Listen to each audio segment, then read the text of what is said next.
experience, capacity, and the industry-leading technology to get all of your trucks where they need to be safely and efficiently. From box trucks to mixer bodies, dump trucks or garbage trucks, from school buses to trailers and flatbeds and more, whether used or new, right off the factory floor, they've got you covered, moving thousands of trucks every week. For a free quote, call 816-861-5444.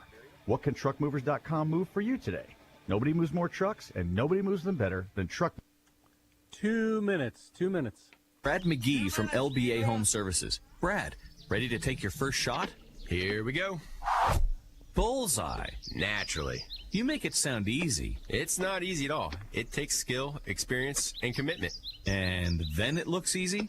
And listen, it's like when you have a drain problem. You need the right equipment, and you have to know how to use it. To get a perfect outcome. Exactly. Because you don't want to come back and clear out that drain again. Of course not. And everyone at LBA thinks this way.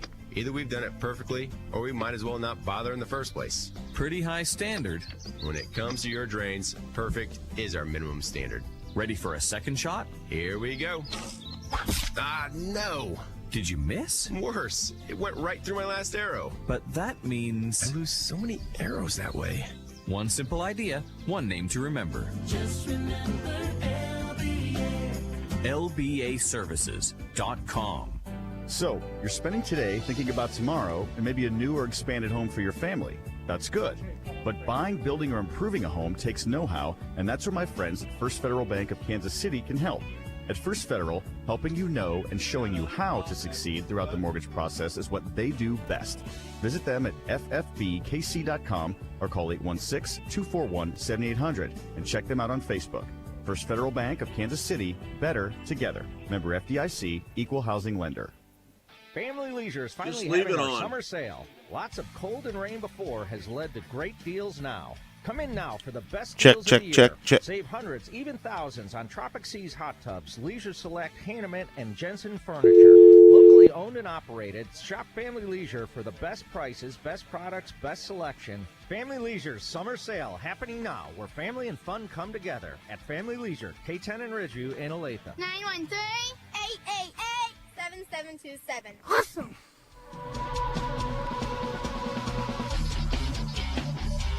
Here we go. America's largest all-sports radio station presents the #1 motorsports show for over 2 decades, Track Talk, brought to you by Rod Supply and the Power Eye Midwest Lightning Sprints. Here are the racing boys, Scott Traylor and Kirk Elliott. Good morning, everyone. Welcome to Track Talk here on Sports Radio 810 WHB. I'm Scott Traylor. He's Kirk Elliott. We are the Racing Boys. Deidre Ingram filling in for Todd Surprise today, running the show for us today. Kirk, you went down to CMS last night. How was it?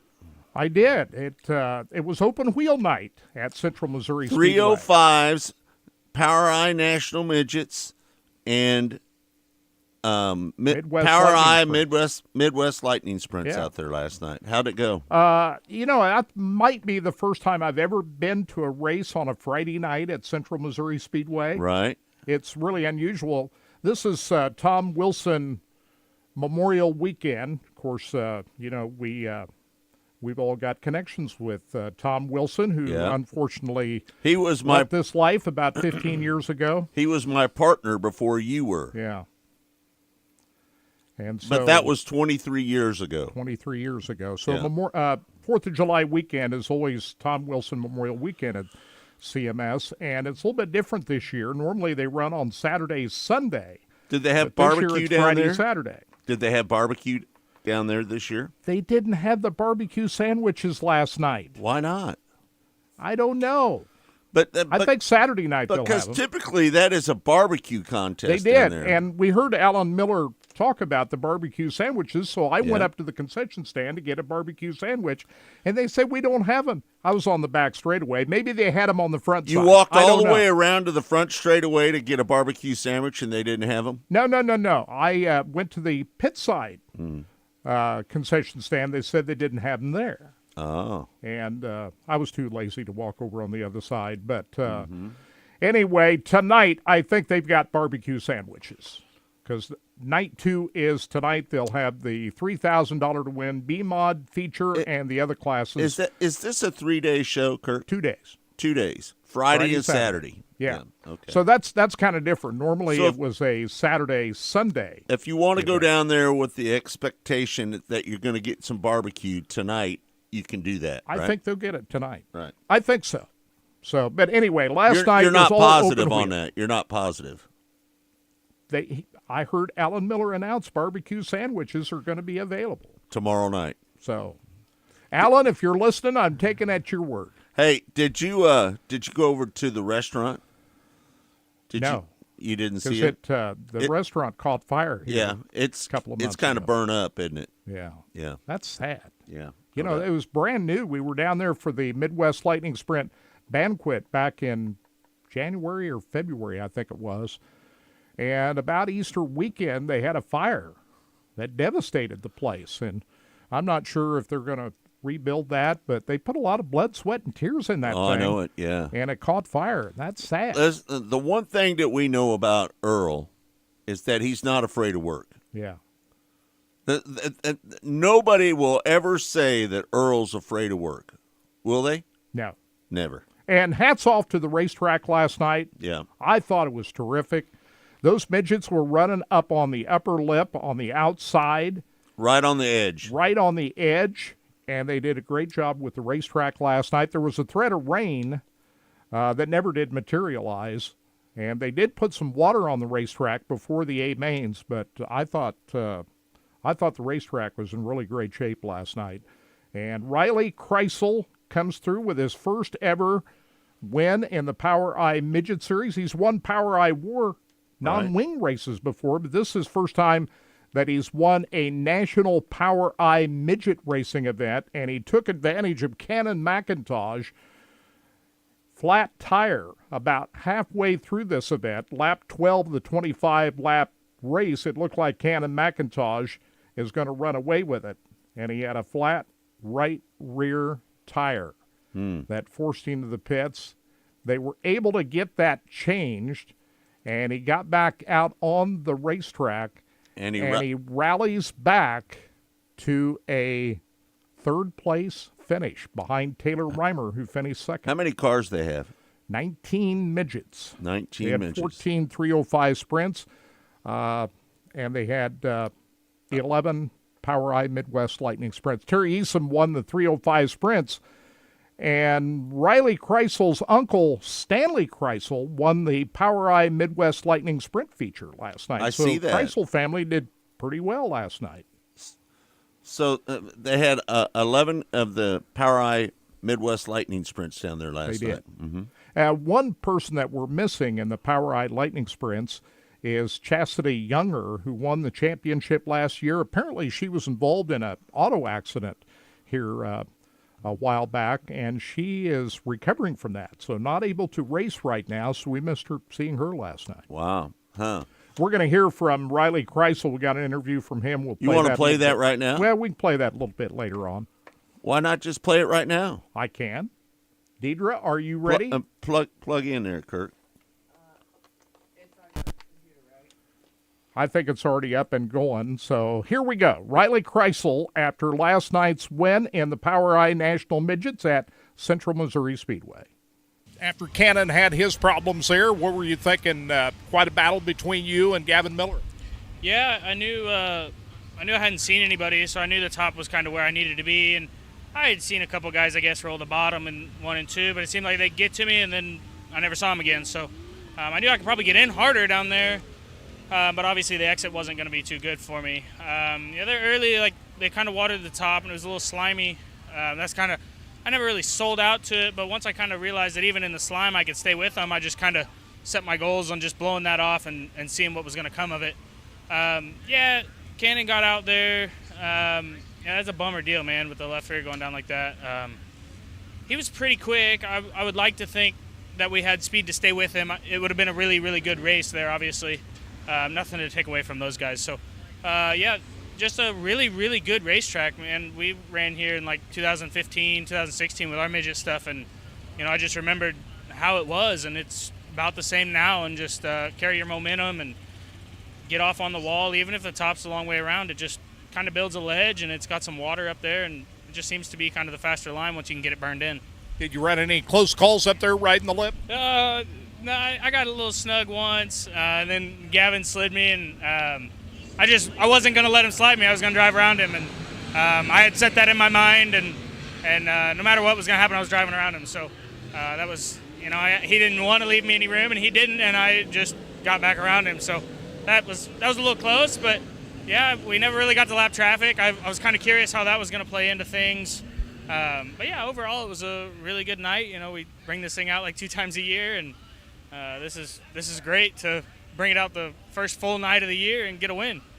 They said it was your first Power Eye win. Is that right? Yeah, it's my first Power Eye National Midget win. I've won lots of sprint car stuff with them, but I've never won a National Midget show with them. And these guys, they bring good stuff to the table, and they're hard to beat. So it was really good to get that first one.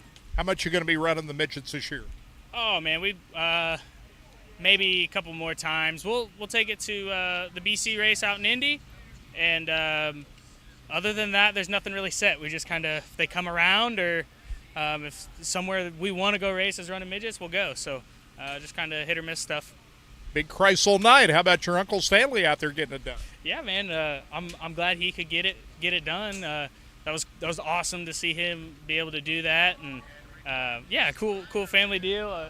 I haven't got to talk to him yet, so I'll head over there and tell him congrats and see what he thought. And that battle he had with Gavin Miller driving the Keith Kunz 97, those two guys were pulling some sliders until Gavin got a little bit too wide off turns 3 and 4, and off the track he went, and that left Riley Kreisel to sail to the checkered flag. I just want to say thank you to Earl and Susan Walls for having an open wheel show down there on Friday night. Yeah. Because that's very non-typical, really. And they put it together for a full weekend. Tonight they're at Lake Ozark Speedway. They'll have Riley's not going to be, he's told me he's not going to be driving the midget tonight. It's going to be focused in on the non-wing sprint car tonight. So somebody else is going to win the midgets at Is that an Lake NWRA race? tonight. Is that an NWRA race? No, that's Power Eye Power Eye. War. Power Eye War. When you go to Lake Ozark Speedway, Scott, that's Power Eye. That's Power Eye War. Yeah. So Riley's going to focus on the non-wing car tonight. Do you think that Power Eye and War need to work together a little bit more? Well, I think they have been. Yeah. A couple of weeks ago, they scheduled a Power Eye non-wing race at CMS the same night that they were supposed to have the up at NWRA I-35. at I-35. The event at I-35 for the Midwest Wingless Racing got rained out, but they had pulled the plug. They decided to cancel or postpone the Power Eye War non-wing race at CMS because I think the last minute saw they were going up against that event up at I-35 and didn't want to split the track car conditions were pretty good last night. They were great. Yeah. Yeah. Great show. Earl does a good job with that racetrack down there. So anyway, let's move on to the next story, Kirk. Brad Sweet picked up the win last night at Cedar Lake in New Richmond, Wisconsin. He had to hold off a hard-charging Logan Schuart at the checkered flag. Yeah, no doubt. That got a little close there at the end. That was a tight race. Yeah. Yeah, no doubt about it. And then Brent Marks, he picks up the win at Williams Grove in Mechanicsburg, PA. He did. That is his third win in Pennsylvania Sprint Week. Or no, the second win in Pennsylvania Sprint Week, holding off Anthony Macri, who has won 2 races. Macri's going to win the championship. They got 3 more nights left. Port Royal twice, where he is. That's his racetrack. Macri is so good at Port Royal Speedway. And Sealands Grove mixed in. So Macri's got that PA Sprint Week points championship pretty well wrapped up, despite what Brent Marks does. But really, this has been the Brent Marks, Anthony Macri, Pennsylvania Sprint Week. Those two guys, outside of Freddie Raymer, who won the other night,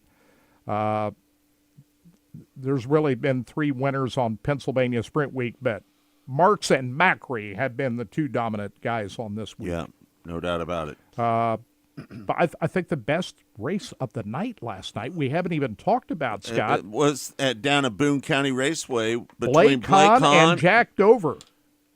Blake Kahn narrowly wins that race, and he's wearing the Racing Boys fire suit. Did you see that? Yeah. Yeah. That was a doozy of a finish. Just so you know, Kirk and I buy Blake a brand new fire suit every year, don't we? Yeah. Yeah. He gets a lot of wins in that race. He wins a lot of them in there. Yeah. You know, he hasn't won near as much with the Mostly Motorsports fire suit on. Well, last night, that was a barn burner. That was a tight, 8 1,000ths of an inch at the line. Yeah. Blake Hahn beats Jack Dover, and Dover had the lead late in that race. Coming off the fourth turn, Dover was leading and headed towards the checkered flag, and Blake was able to nip him right at the wire. But Blake led quite a bit of that race, but in lap traffic, Dover was able to catch up to him and pass Hahn for the lead. Yeah. But Blake got him back at the end. Yeah. Well, that was a pretty good race. And you know, what did he beat him by? 8 1,000ths of a second? 8 1,000ths of a second. Wow. How about that? That was a thrilling race. Yeah. Did it look like Jack was a little disappointed at the end of that race? Well, you're always going to be disappointed when you have the lead. When you take the lead on the last lap. Yeah. Yeah. But those two guys raced clean, and, you know, there was a lot of respect between those two guys. Those guys have been racing against each other since they were kids. Yeah. Yeah. So I thought it was a terrific way that these two guys handled themselves at the end. A lot of class there. Yeah. Jason Martin, who had a bad night last week down at Caney Valley Speedway, was able to rally back from all that to a third-place finish. Garrett Williamson was fourth, and Don Dowd Jr. rounds out the top five. They'll be at Waikini Speedway tonight. We've done a few broadcasts at Waikini, haven't we? Can anybody beat Jason Martin at Waikini Speedway? He runs really well at that He's pretty darn good there. Yeah. So we'll keep an eye on that. RacingDirt.com has all the live video for the ASCS National Tour and some of the other races as well. Mm-hmm. Ryan Gustin wins with the World of Outlaws at River City Speedway in Grand Forks, North Dakota. What'd you think about that race, Kirk? Did you watch any of that? I did watch that. Ryan Gustin was really strong on that racetrack last night, and he wasn't threatened in that race. Once he got out in front, he was able to just maintain that advantage. The rest did he start on the front row? I think he did. I was just going to look to see exactly where he did start in that race. I can tell you in just a second. Might want to kill that. He started seventh in that race and was able to roll his way to the front. He and Kyle Bronson had a really good battle going on during that race, and Bronson challenged him on occasion, but right down at the very end of the race, Gustin was able to maintain his lead pretty solidly at the end over Bronson, with Mike Marlar, who won the night before at Red River Valley Speedway up in North Dakota, finishing third, Cade Dillard fourth, and Chris Madden rounding out the top Gustin five. started seventh. Yeah. Yeah. So tonight they're going to be at Fergus Falls, Minnesota at I-94 Speedway. Yeah. Want to give a shout out to Kelly that's listening in from Central Point, Oregon today. Just want to give a shout out to anybody that's out of town. So, and Marvin, he's listening in from Miamisburg, Ohio today on the show. So just want to give a little quick shout out to them. They had Lucas Oil Late models at Muskegum, Ohio for a first of two-night run Tim there. McCready won, right? They had three preliminary features last night, each 20 laps apiece. Tim McCready won the first one, Hudson O'Neill the second, and Ricky Thornton Jr. the third. And Ricky Thornton Jr. is the man to beat in the Lucas Oil Late Model Series right now. He is he's just been rock solid, especially after winning the couple of the One Crown Jewel event here, the Firecracker 100 here last week. So Ricky Thornton Jr., can anybody beat this guy over the next couple of months when there's going to be a lot of crown jewel events and dirt late model racing, beginning with the Silver Dollar Nationals, which is now at Houston Speedway coming up here in a couple of weeks, and they're going to be racing just about every week after that. You know, Kirk, one of my favorite late model drivers, Mike Marlar, picks up the win down there at Red River Valley in West Fargo, North Dakota. That's always good to see Mike win, isn't it? That's his first win in a little while. He's never said no to us. No. Every time we've tried to call him and ask him to be on the show, he's never said no, has he? Yeah, he's a good guy. And he had a pretty good finish last night. Third place in that run at River Cities Speedway at Grand Forks, North Dakota. So Mike Marlar, who hasn't been as dominant as he was last year as far as getting top 3 finishes, is starting to get into that time of the year like he did last year, where he's got on a roll with like 12 or 13 straight top 3 finishes. Marlar looks like he's starting to get to that point to where he's going to start a similar type run here over the next few weeks with all these big races coming up. So we'll keep an eye on that. But just getting back to Ricky Thornton Jr., who won that Firecracker 100 last weekend. Yep. You know what he's been the dominant guy so far. You know what I'm having serious withdrawals from? I didn't go to PA Speed Week. You decided at the last minute.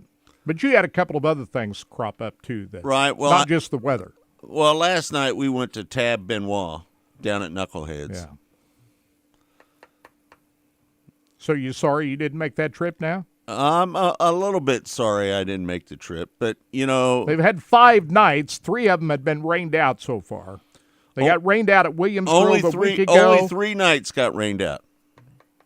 That would have been worth going out there for. They've got 5 nights in. Right. 3 nights have been rained out so far.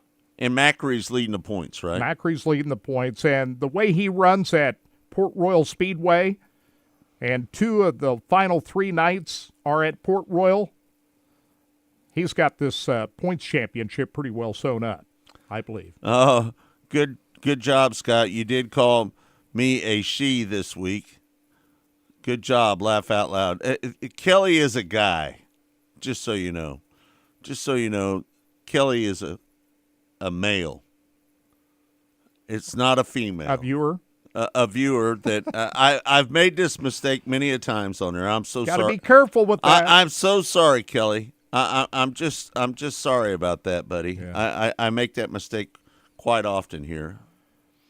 The other big thing we're going to be keeping an eye on this weekend is the streets of Chicago. How do you think that thing's going to go with NASCAR this weekend? Did you hear where Carl Edwards is going to fill in for Jimmy Johnson? Did you see that? I did see that. Of course, Jimmy Johnson, they've had tragedy in the family. There was a shooting. Man, that's horrible. Of Jimmy Johnson's wife's father, and is that the mother and father of Jimmy's wife, Chandra? Right. That is an unspeakable tragedy, what occurred there. And the nephew. You want to talk into your microphone, Deidre? That is that's just something that you just can't imagine. And his nephew was shot as well. And his nephew. Yeah. Huh. I mean, that's just unbelievable. So, understandably, Jimmy, who was scheduled to run this event this weekend at Chicago, not going to be able to do it. He's got a lot of more important things on the plate there. Are you surprised that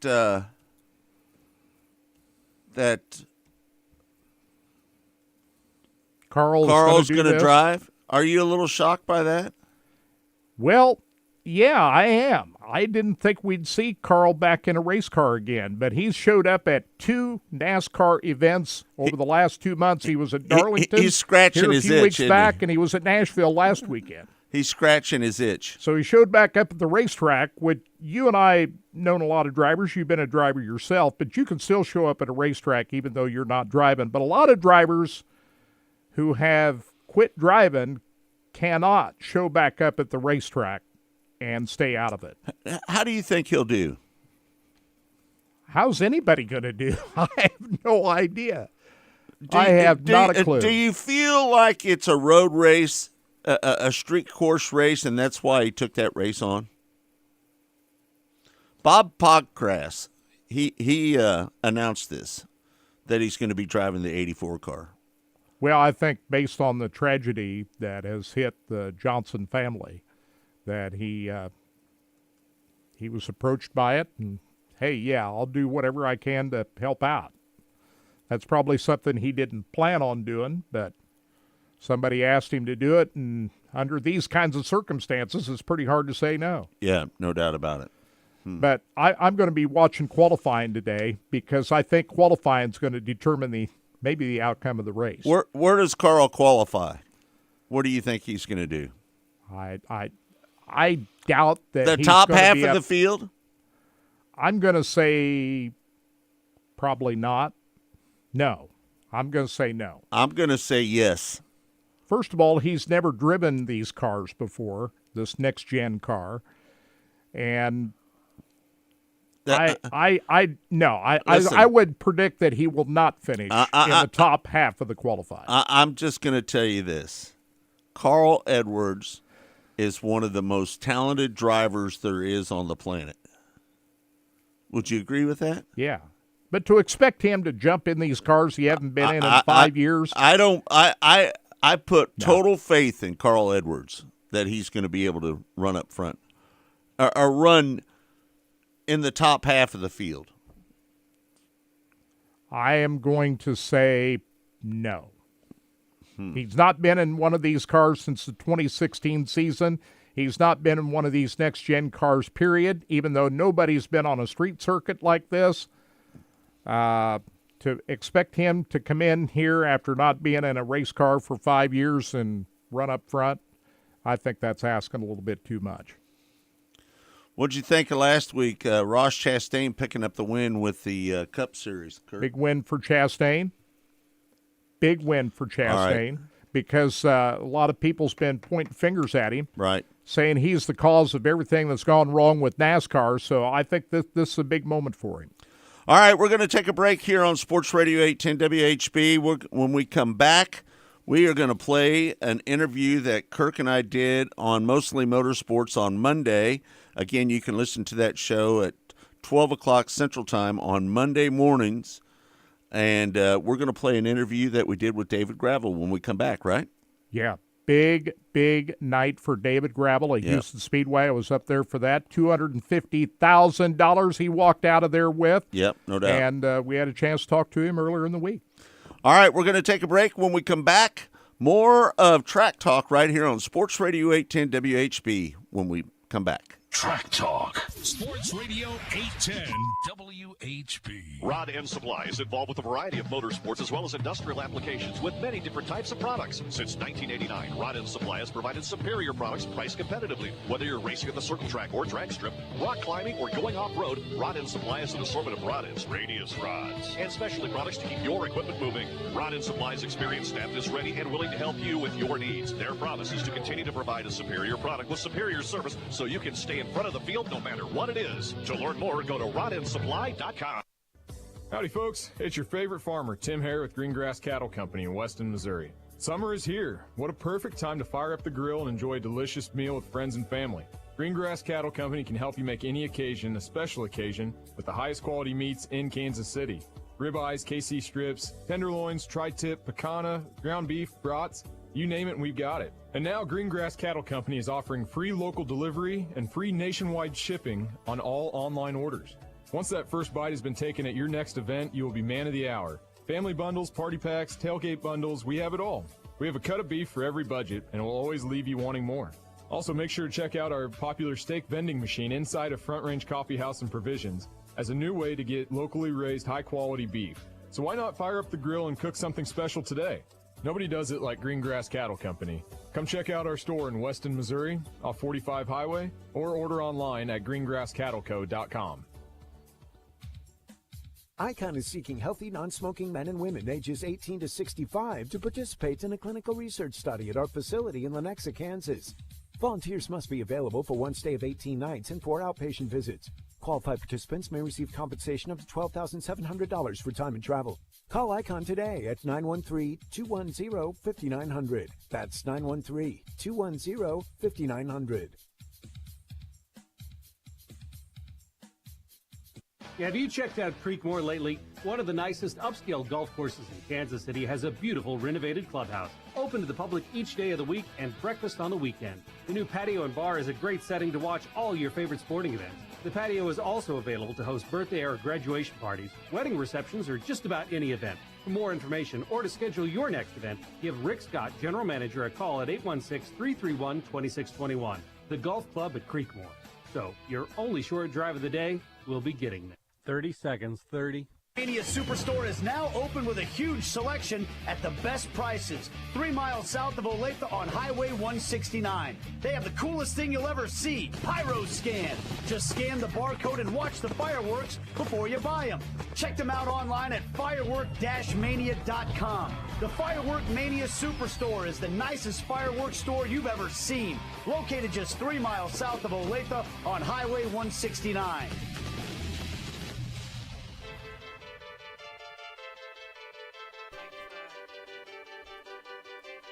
Welcome back to Track Talk here on Sports Radio 810 WHB. I'm Scott. He's Kirk. We're the Racing Boys. Deidre hanging out with us in the studio today, filling in for Todd Surprise. And last weekend was one of the biggest purse in World of Outlaw history, $250,000 to win that race up at Huset's last week. And David Gravel picked up the win, Kurt. Man, what a victory lane that was. Standing down there, John Lee and I were standing down there in that victory circle, and that was pretty wild. But hey, I think everybody thought Betty Kofoid was going to be the guy to walk out of there, but he had issues. Kirk, I drove all the way up there and drove all the way back. I know you did. Yeah. And you're when I got up there, there was not a campground within 100 miles of that place that had any openings for RVs up there. And then I was told by some folks, I will leave nameless, saying that they could have found a spot for you. So they couldn't have found a spot. Which is shocking to me. There's no way, because I went to every campground around. Because knowing you, Scott Trailer, if there's a place to be had, you're going to find it. Yeah, but I wasn't going to leave my trailer just sitting in a parking lot. Well, you missed out on a great show, man. You know, our good friends up at Liberty RV give us a good loan on an RV that we can pull around and go to the Nationals with and pull around the country, and they're really good to us up there. Well, we better get to it. David Gravel on Mostly Motorsports earlier this week, and here is that conversation we had with the High Banks Nationals winner. $1,000. David Gravel joins us on the show right now. David, how you doing? I'm doing great. Driving back to the shop currently, but it was an awesome weekend. Yeah, no doubt about it. Just talk about what this win means to you as a driver, and personally, what does this mean to you? It's the biggest win of your career, obviously, right? Yeah, Todd's building this event up, and I feel like he's, making this thing grow in a rapid pace. Winning the Knoxville Nationals, to me, maybe has a little bit more prestige today. But I say in 5 to 10 years, this Huset's race is going to be just as prestigious as any event. And it's pretty wild that this event did pay $100,000 more than my Knoxville victory. So that definitely helps out a lot. Yeah, no doubt about it. Let me ask you a question. Did you feel like you had enough speed to catch Buddy? Honestly, I was kind of pacing myself, and then he got by Parker, and Parker was kind of hard to get by there, and then Buddy kind of gapped us pretty good. And then when he did break, I finally had clear track again to catch him. But, I don't know. If he made a couple more good moves in lap traffic, potentially, I wouldn't have been able to get him. I don't really know, but I honestly was, when I got the second, I got conservative and almost too conservative, and Logan got by me and had to turn the wick back up. So I felt like I would have ran really hard there those last 10 laps, but who knows, right? Like, yeah, you just don't know how it would have all played out. Yep. Let me ask you a kind of a technical question here for some of the people that want to know. How were your tires at the end of that race? Were they pretty slicked off? They weren't too bad. They were probably wore about halfway, and we had a little bit of blistering on them, but really not bad at all. We could have went plenty more laps for sure. Yeah, no doubt about it. So at the end of that race, Rico's kind of making a little bit of a run on you there towards the end of the race. Were you kind of taking it easy on those last couple laps, or were you running it as hard as you could? I was running it pretty hard. I felt like I rewatched the whole race, and one lap I would pull away 0.2, and the next lap he would gain 0.2, and then, we just got the lappers at the end, but I felt like most lappers went to the bottom, and then I slid Brownie on the last corner, and I seen Rico got all messed up. So, if there was more laps, I think I would have had a bigger gap than I did before that. So, I felt like his car was obviously maybe just as good as ours, but, track position is so key. Yeah. Kurt? Hey, David, congratulations on the big win. Talk about that battle you had going on there with Logan Schuart. That you and he really going at it there for a while. Yeah, like I said, I was able to get him on the start, and then, kind of got complacent, and the lap car made me change my lane, and he got by me and was able to get back into lap traffic again and run the bottom of 3 and 4 and really make some ground up there, and was able to race back with them. And obviously that was the winning move there to get in position to do that. So, it felt good to gain that spot back. And yeah, if I didn't do that, I probably wasn't going to win the race. Hey, when that brief rainstorm came through, how much did that change the racetrack? Excuse me. The track took it really well, to be honest with you. It didn't really take that long to run back in, and they didn't have to till it up or anything. So I think it just made it really fast for the pole shuffle and the C main and the B main. But, obviously it's a touch wetter than it probably normally would be, but also they would have had to probably rework the whole racetrack before the feature if it didn't rain. So really it was smooth and, a little fast pace, but I thought that there was a bottom, and the dominant groove was the top, but I feel like if the guy was bunched up on the top, you could run the bottom. Yeah. At the end of the race, you said you didn't get hyped up with all the cash on the line. How hard is it to prepare yourself mentally to not get too excited about $250,000 on the line? It's tough, but only about maybe 1, 2, or 3 people leave that place happy. Maybe a guy that won a couple prelim nights or ran second or won the Saturday night event are leaving happy. So, you just know that could be you pretty easily, right? Only 3 people out of 54 people that show up are leaving somewhat happy. So, to me, I just can't. Right, money isn't everything, obviously. So you got to try to take that out of it and try to treat it like any other race, because if you try to get desperate or try too hard, or then you start making mistakes, and that's when you could give things away. So you just try to be level-headed no matter the stage, and do your job to the best of your ability. Yeah. You had 4 second places from Beaver Dam up until I guess it was the first night of the Huset's race.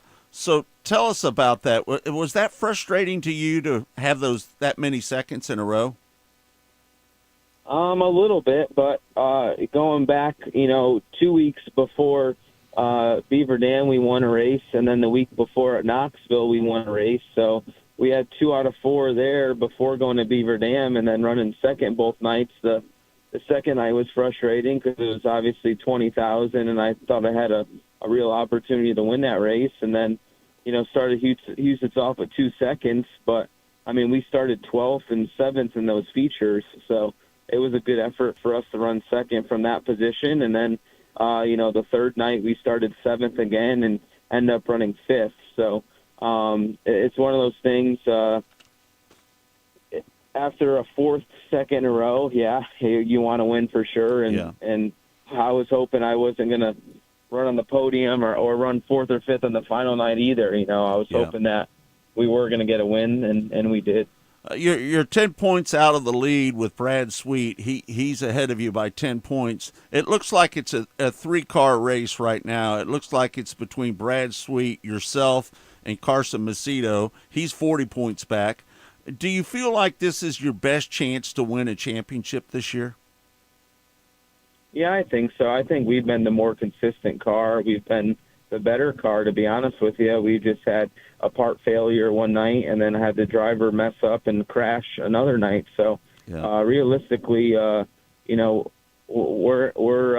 been the best car statistically. And, Carson had his bad wreck at Knoxville, and that's why he's behind a little bit. And then, Brad really hasn't had any of those nights. He had those nights this week, but it was show-up points only. So, and we were in the top 5 all week long. So I feel like if we just keep doing what we're doing, stay out of trouble, and control the things that we could control, and I think it'll take care of itself.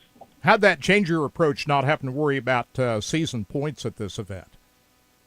Yeah, I mean, it was a little bit of a relief, but then after the fact, we beat the 41 car and the 49 mostly every night. Brad beat me on Friday. He ran 4th and I ran 5th. But other than that, we beat those guys every night. So it was a little frustrating, but going into it, you just don't know how those different formats could go. And so I think it's the best way to do things because, like I said, you just never know what could happen. But, I mean, we were just focused on winning $250,000. That was our mindset going into the weekend. Yeah. Well, we're going to be pulling for you. We hope that you can knock off Brad Sweet. He's a 4-time champion with the World of Outlaws. And we're going to be pulling for you because, you're an easy guy to pull for, just so you know. I appreciate that. Brad's won enough. He's a good friend of mine, but, he's built his relationship with Casey Kane Racing and has been there a long time. And this is my 3rd season with Big Game Motorsports, so hopefully it's our time to shine, and, we're going to give it our all season. Yeah. Hey, I just want to ask one more question. Cody and Kyle, talk about those two guys that work on your race car. We have Cody Jacobs. He's the crew chief. Scott Vogel's son, he is the car chief, and then Zach Patterson's the tire guy. And, Cody's been doing it, quite a long time. His dad is Dean Jacobs, and his uncle is Kenny Jacobs, and he's been born and raised in the sport. And Scott Vogel's son, he's been doing a real long time.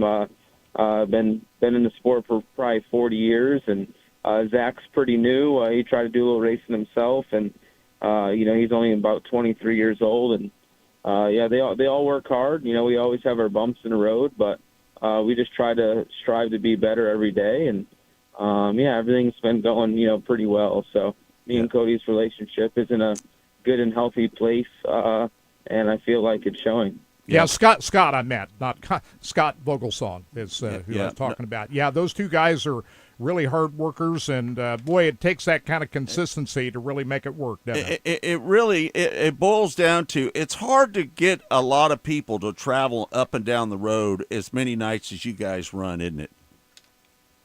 It's a very, very big struggle in our sport. We have healthy crowds and the biggest payouts we've ever had, right? And that's all good and dandy, but truly our sport is lacking car owners that hire drivers and having people to work on our stuff. Typically teams can't keep the same people for more than 1 or 2 years together, and people are finding jobs to stay at home or starting a family or starting a business, and it's a real struggle. It's a grind out there, and it's just very, very tough to keep guys happy and committed and motivated. So, my 3rd year at the team, we've always had different crew guys each year. We had Zach last year and Trey the previous year, and he left our team, and now we got Scott this year. So it's just one of those things, man. It's a revolving door, and it is a problem in our sport, but you just got to make the best of it every year and try to keep your guys happy and motivated. All right, there you have it. David Gravel joining us here on Mostly Motorsports. And again, that airs on Mondays at 12 noon Central Time. You can always listen to it on our Facebook page, Twitter account, or racingboys.com. We're going to take a break. When we come back, more of Track Talk. It's all brought to you by Rod End Supply, featuring the POWRi Midwest Lightning Sprints. They'll be racing July 8th up at I-35 Speedway. So if you want to get up there and check them out, you can do so up at I-35 Speedway on July 8th. We'll take a break. When we come back, more here on Sports Radio 810 WHB. Track Talk. Sports Radio 810 WHB. Rod End Supply is involved with a variety of motorsports as well as industrial applications with many different types of products. Since 1989, Rod End Supply has provided superior products priced competitively. Whether you're racing at the circle track or drag strip, rock climbing, or going off-road, Rod End Supply is the assortment of rods, radius rods, and specialty products to keep your equipment moving. Rod End Supply's experienced staff is ready and willing to help you with your needs. Their promise is to continue to provide a superior product with superior service so you can stay in front of the field no matter what it is. To learn more, go to rodendsupply.com. It's the Matt Mason Memorial Cowboy Up Triathlon, August 6th at Smithville Lake. If you've ever thought about doing a triathlon, then this is the event for you. It's the most patriotic triathlon in the Midwest, and a great way to test yourself on a relatively easy It's not course. playing. Don't want to swim? Put a team together and make your buddy do the swimming. It's the Matt Mason Memorial Cowboy Up Triathlon, August 6th at Smithville Lake. Go to cowboyuptriathlon.com and register today. Mazarise Jewelry, family-owned store for 4 generations, is having their annual watch rebate all month long. Buy a new watch and receive a rebate to use on another item in store. Some exclusions You got to get apply. that file You open can also for. trade in or sell them your pre-loved watch. Great brands like Omega, Breitling, Carl Boucherer, and more. Mazarise also services all brands of watches. Check them out online at mazzjewelry.com. Mazarise Jewelry in Leawood at the southwest corner of 135th and Row. It's the first day of the first grade, and she found a new best friend. It's a laid-back Sunday afternoon, you wish would never end. The homemade taste of Bluebell, and good friends gathered round. The good old days are being made right now. Wake up your taste buds with Bluebell Java Jolt, a delicious pint of coffee ice cream with dark chocolate-flavored chunks and a decadent coffee fudge swirl. It's the jolt you need to perk up your day. The good old days are being made right now. The good old days are being made right now. Look for Bluebell ice cream at your favorite grocer. If you can't find it, please ask for it. Back in 30 seconds. 30. ESPY Awards are back, and once again, ESPN has chosen Sports Radio 810 WHB to help honor Kansas City's outstanding players and coaches in our community with honorary ESPY Awards. You can make a nomination now at 810WHB.com or the Sports Radio 810 Facebook page. It's all brought to you by Wholesale Batteries, Amini's, Henhouse, The Big Biscuit, the KC Mavericks, and Xfinity.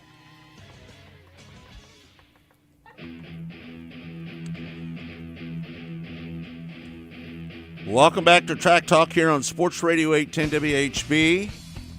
I'm Scott. He's Kirk. We're the Racing Boys. Deidre helping out with the show today, filling in for Todd Surprise. She always does a good job. She's traveled up and down the road a few years with me, so she knows a thing or two about a thing or two. Kirk, last night at Electric City Speedway, Miles Paulus picked up the win. The Marshall driver, picked up the win, but they only had 11 cars down there last night. Yeah. I just, do you think some of those guys took a run with the national tour that would run the ASCS Warrior region, decided to go with the national tour up at Boone County and Waikini this weekend? Yeah.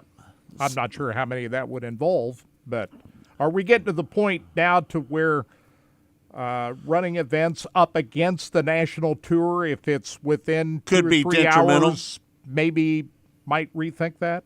Could be detrimental, right? I don't know. Because the number of 360 cars, just not as much. We're as it used to limited be. on the amount of 360 cars. It's not like in the glory days, Kirk, back in the day when we first started doing the live broadcast.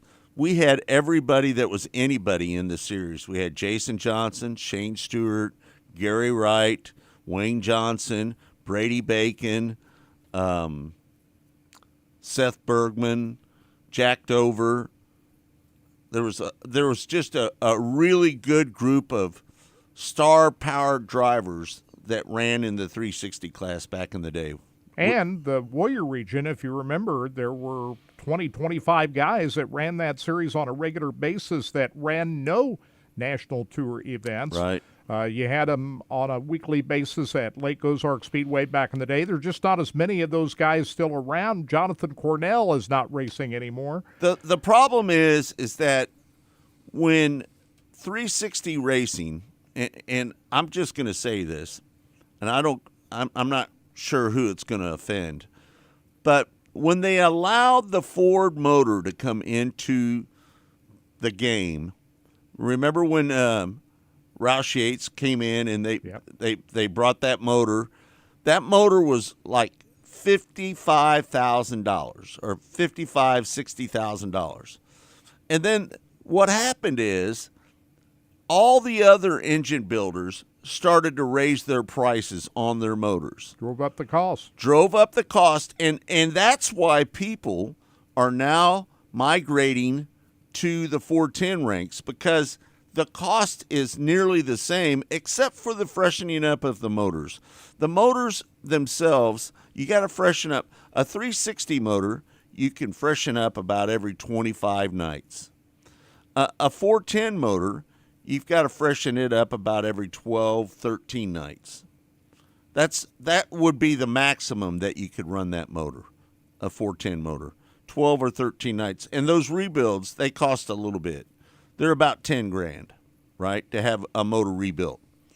So I think people have just decided that there's more money in 410 racing than there is in 360 racing. Yeah, the purse money at a lot of these 410 races have gone up. Way up. And so that's attracted a lot of these guys that ran 360s at one time, except for the exception of one guy that used to run the Warrior region all the time, Randy Martin. I saw him at CMS last night running a 305 car, finished second. Yeah. You know, that's no disrespect to 360 racing. No, it's just the financials of 410 racing has overshadowed 360 cars. I really like the way that Terry Maddox is taking the reins of ASCS and running it down the road, because, listen, Terry Maddox is a very smart guy, right? You know he is. And very energetic, too. He's got a lot of energy, and he's taken on a lot. He's got OCRS, the United Rebel Sprint Car Series, now 600, and ASCS, all under his promotion company. Is that a little too much, you think? Well, not for him. He's a young guy. Was he still in his 20s? He's in his 20s. Yeah, he can handle it. Yeah. He's doing a good job. The biggest thing that he did with the ASCS National Tour is get the schedule back to where these guys can travel. Now, a lot of these guys are working guys. They can't afford to travel all over the country. You know, what was the best thing that ever happened to the Lucas Oil, ASCS National Sprint Car Tour, is when they decided not to go all the way up to the Pacific Northwest or out to California. Those trips were a waste of money. And Kirk, cost a lot of money. As you know, when we went out and did those broadcasts, we lost a lot of money on those broadcasts, didn't we? Yeah, the travel expenses, just like what the race teams are going through. Right, yeah. It was a lot. So Terry's done a good job of getting the schedule back to where it's manageable for a lot of these guys to want to run the whole tour. More of a regional thing than anything. And it's good product. It's just evidence last night. That finish between Blake Hahn and that was a Jack great Dover race. There at the end of that race, it's great racing. That might have been the race of the night right there. Yeah, it's a race of the night. Yeah. And the crowds have been pretty good at these recent events that the ASCS National Tour have had. If you look at the grandstands at some of these recent events, they've drawn some pretty good crowds. Yeah, no doubt about it. But Back in the day, though, Kirk, we had star power, didn't we? Yeah. I mean, you just rattled them off. Jesse Hockett was one of the guys. Shane Stewart and Jason Johnson and Brady Gary Wright, Bacon and Brady Johnny Bacon, Herrera. Yeah. Had a lot of star power, but times have changed. Things have changed. The finances have changed. 410 racing has become more attractive for a lot of these guys. The costs have evened out more between 410s and 360s. Yeah, no doubt about it. So there's just been a lot of changes, a lot of water that's crossed under the bridge over the last 15 years. It's meant for a different atmosphere that these guys are racing in when it comes to 360 racing. But there's still plenty of 360 cars out there. Right. Knoxville draws pretty good cars on a Saturday night. Yeah. And so I think it's going to remain viable for some time to come. It's just different now than it was back then. Yeah, no doubt about it. Well, congratulations to Miles Paulus, the 98P car from Marshall, Missouri, picking up the win down at Electric City Speedway. Cade Morton was second. Taylor Walton was third. So that's how it all shook out last night. I want to get this in.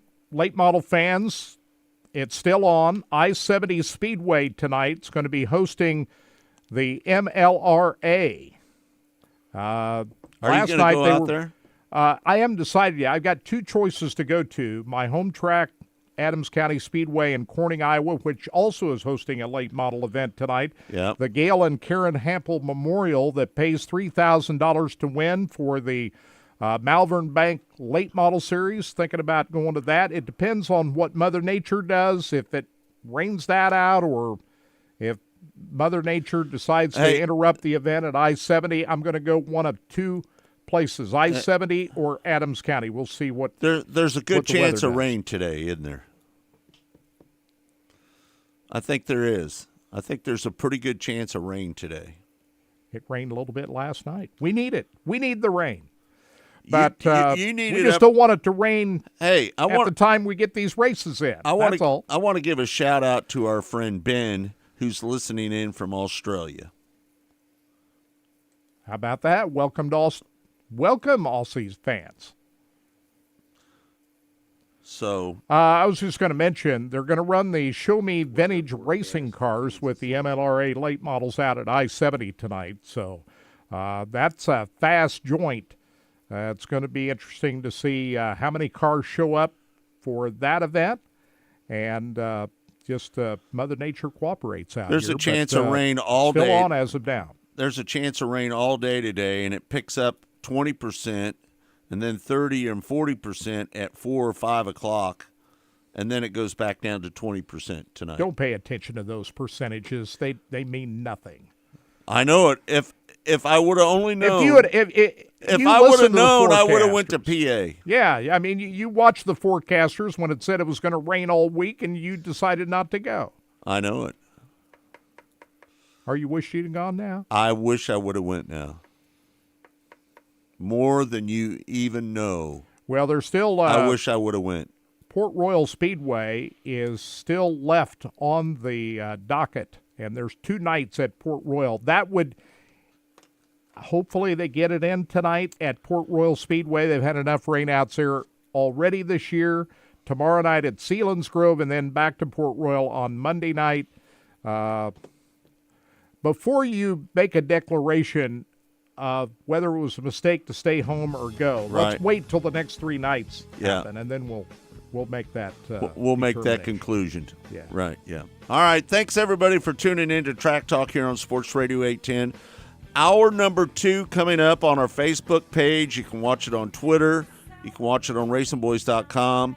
Hour number 2 is a little bit different than hour number 1, and we hope that you'll join us there on Facebook, Twitter, or racingboys.com. 30 seconds. Kirk, you have anything to add?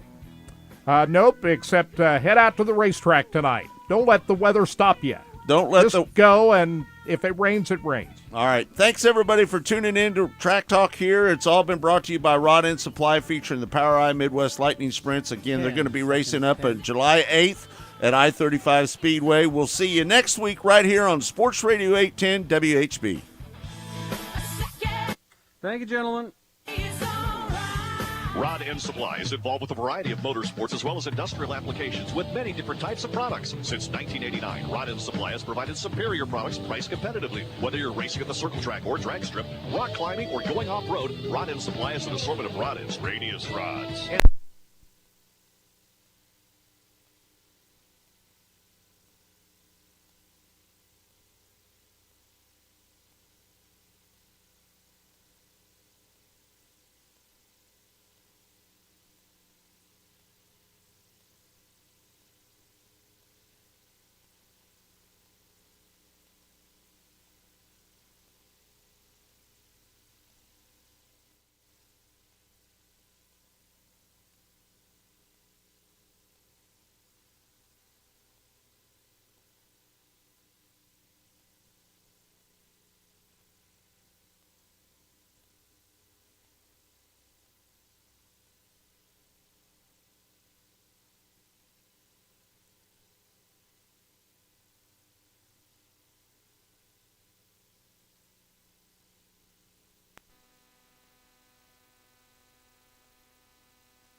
superior products priced competitively. Whether you're racing at the circle track or drag strip, rock climbing, or going off-road, Rod End Supply has an assortment of rod ends, radius rods, and specialty products to keep your equipment moving. Rod End Supply's experienced staff is ready and willing to help you with your needs. Their promise is to continue to provide a superior product with superior service so you can stay in front of the field no matter what it is. To learn more, go to rodendsupply.com.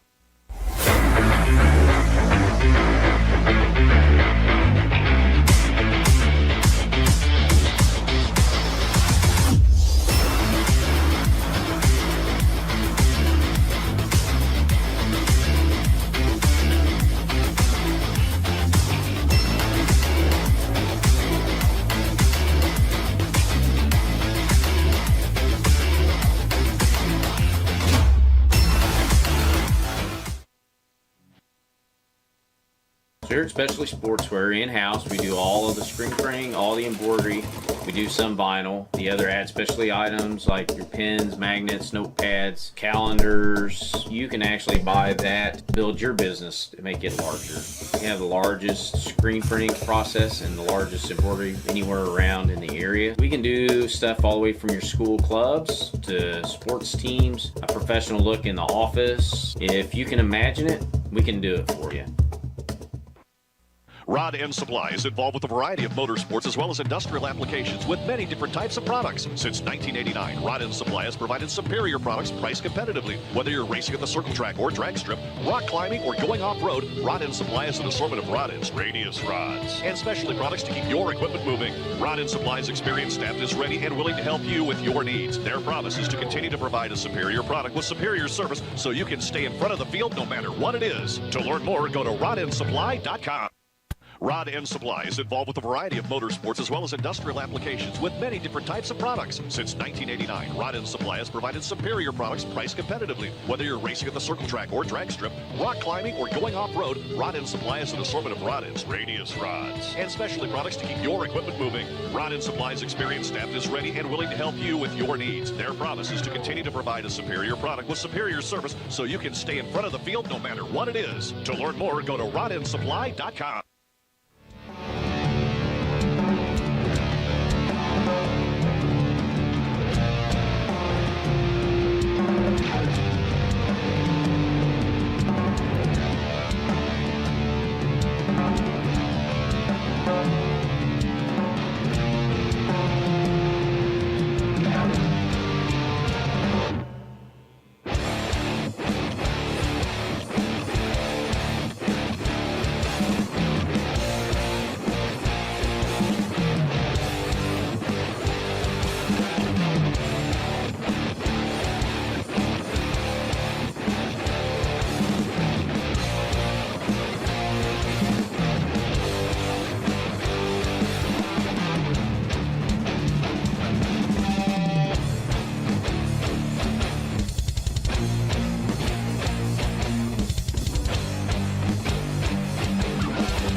Race fans, the National Sprint Car Hall of Fame and Museum is open 7 days a week, year-round, for you to come in and check out all of the wonderful race cars on display in the museum.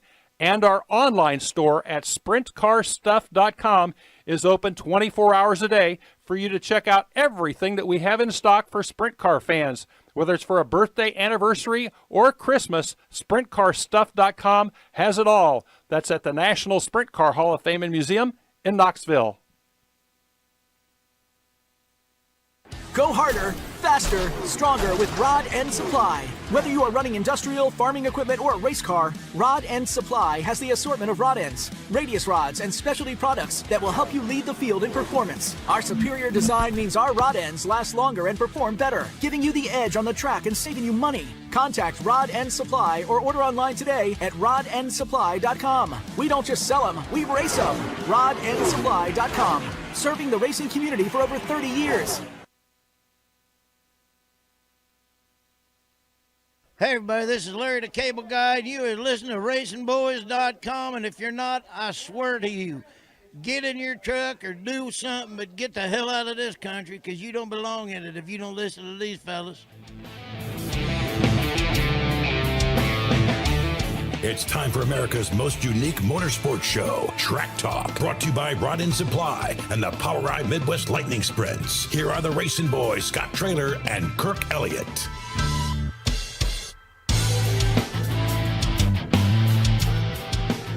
Talk here on Sports Radio 810 RBN, the Racing Boys Broadcasting Network. I'm Scott Traylor, along with Kirk Elliott. And hello. I'm here. I know you are. You had to run over there, Kirk, because Deidre was outside. And Deidre is back right now. Right. Hi, Deidre. Hi. So I'll let her take over from here, and I'll slide back in my chair. How about that? Come on over here, Kirk. Sorry you had to do that. I had to set my timer. She set her timer for 3.5 minutes, but that was a little bit too long. Well, we got to take care of Bristol, right? Well, not really. That dog can wait. No, I don't think so. Oh, that dog can wait. It doesn't need to be let out every 5 minutes. Rick Hunt, he posted up from Atticus Raceway Park. Please keep Steve Rando and his family and crew in your thoughts and prayers. They were involved in a serious accident on the way home from the track tonight. Our prayers go out to the passengers of the other car involved as well. So, well, that's another reminder. Be safe in your travels out there on the highway. Boy, you just take it for granted. Like, I drive down to Central Missouri Speedway last night, about a little less than an hour drive down there, and you think about all the traffic on the interstate, and, you're just glad you make it safe back from the races every night. Kirk, you see events like this, and it makes you think, that's for sure. We traveled all over the country, and I never thought about that. You've had a couple of close calls out there on the road, though. Well, yeah. One time, Scotty Cook and I nearly got hit head-on with a semi in New Mexico. And then one time we were in Devil's Bowl, and a pickup come out of the driveway about 50 mile an hour, and I'm lucky I jerked the wheel away from the car. It would have hit Scotty right in the door. Oh, my. Yeah, just be safe out there. It can be dangerous out there on the roads. We see danger out on the racetrack, but it also can be on the roads going to and from the racetrack. Just got a note from Adams County Speedway. I had planned on going up to the Gail and Karen Hampel Memorial tonight at Adams County Speedway, but I have to change plans. It's been rained out. Overnight rains coupled with the high likelihood for additional rain through the day has forced Adams County Speedway officials to cancel tonight's racing action. In speaking with the SLMR officials, they believe this is the right decision, as many of those Malvern Bank late model teams traveling from 2 to 4 hours away. So what they're going to do is they're going to come back on July 29th and run the late models. I'll probably go back up there for that. And so no races tonight at Adams County Speedway, but as far as we know, they're still on out here at I-70 for the MLRA late models. Lucas Oil late models will be at I-70 tonight, so I guess I'm planning on going out there for that, Scott. You know, somebody brought up the question about how many late models will there be, because I'm trying to find the post right now. Somebody wrote something about how all the cars are going to be running with the World of Outlaws, the Lucas Oil late models, and the Hell Tour is going on. The Hell Tour is going on. So, speaking of the Hell Tour, they raced at Paducah last night, and they had tire issues down there. I think everybody in that field had a tire go down at one point or another. It looked like Drake Troutman was on his way to victory, but that was after Ashton Winger looked like he was on his way to victory. Both those guys had tires go down, and who survived at the end was the guy that had the first tire troubles in the race, Jason Fager. Ended up winning the race down at Paducah, Kentucky last night. So Steven says, headed to I-70 tonight, not worried about the weather, but worried about the car count. The Malvern Bank late models, 3 hours away. Summer Nationals going on at Lucas Oil. Out east, the World of Outlaws up north. And not saying there's a lot of crossover, but where will the cars come from? Well, you can scratch the Malvern Bank late models off the list of competing events tonight, as we just talked about. Maybe Adams they'll County. run down to Lakeside. Or maybe they'll run down to I-70. Maybe a couple of those guys who were planning on racing at Corning tonight will come to I-70 tonight. So yeah.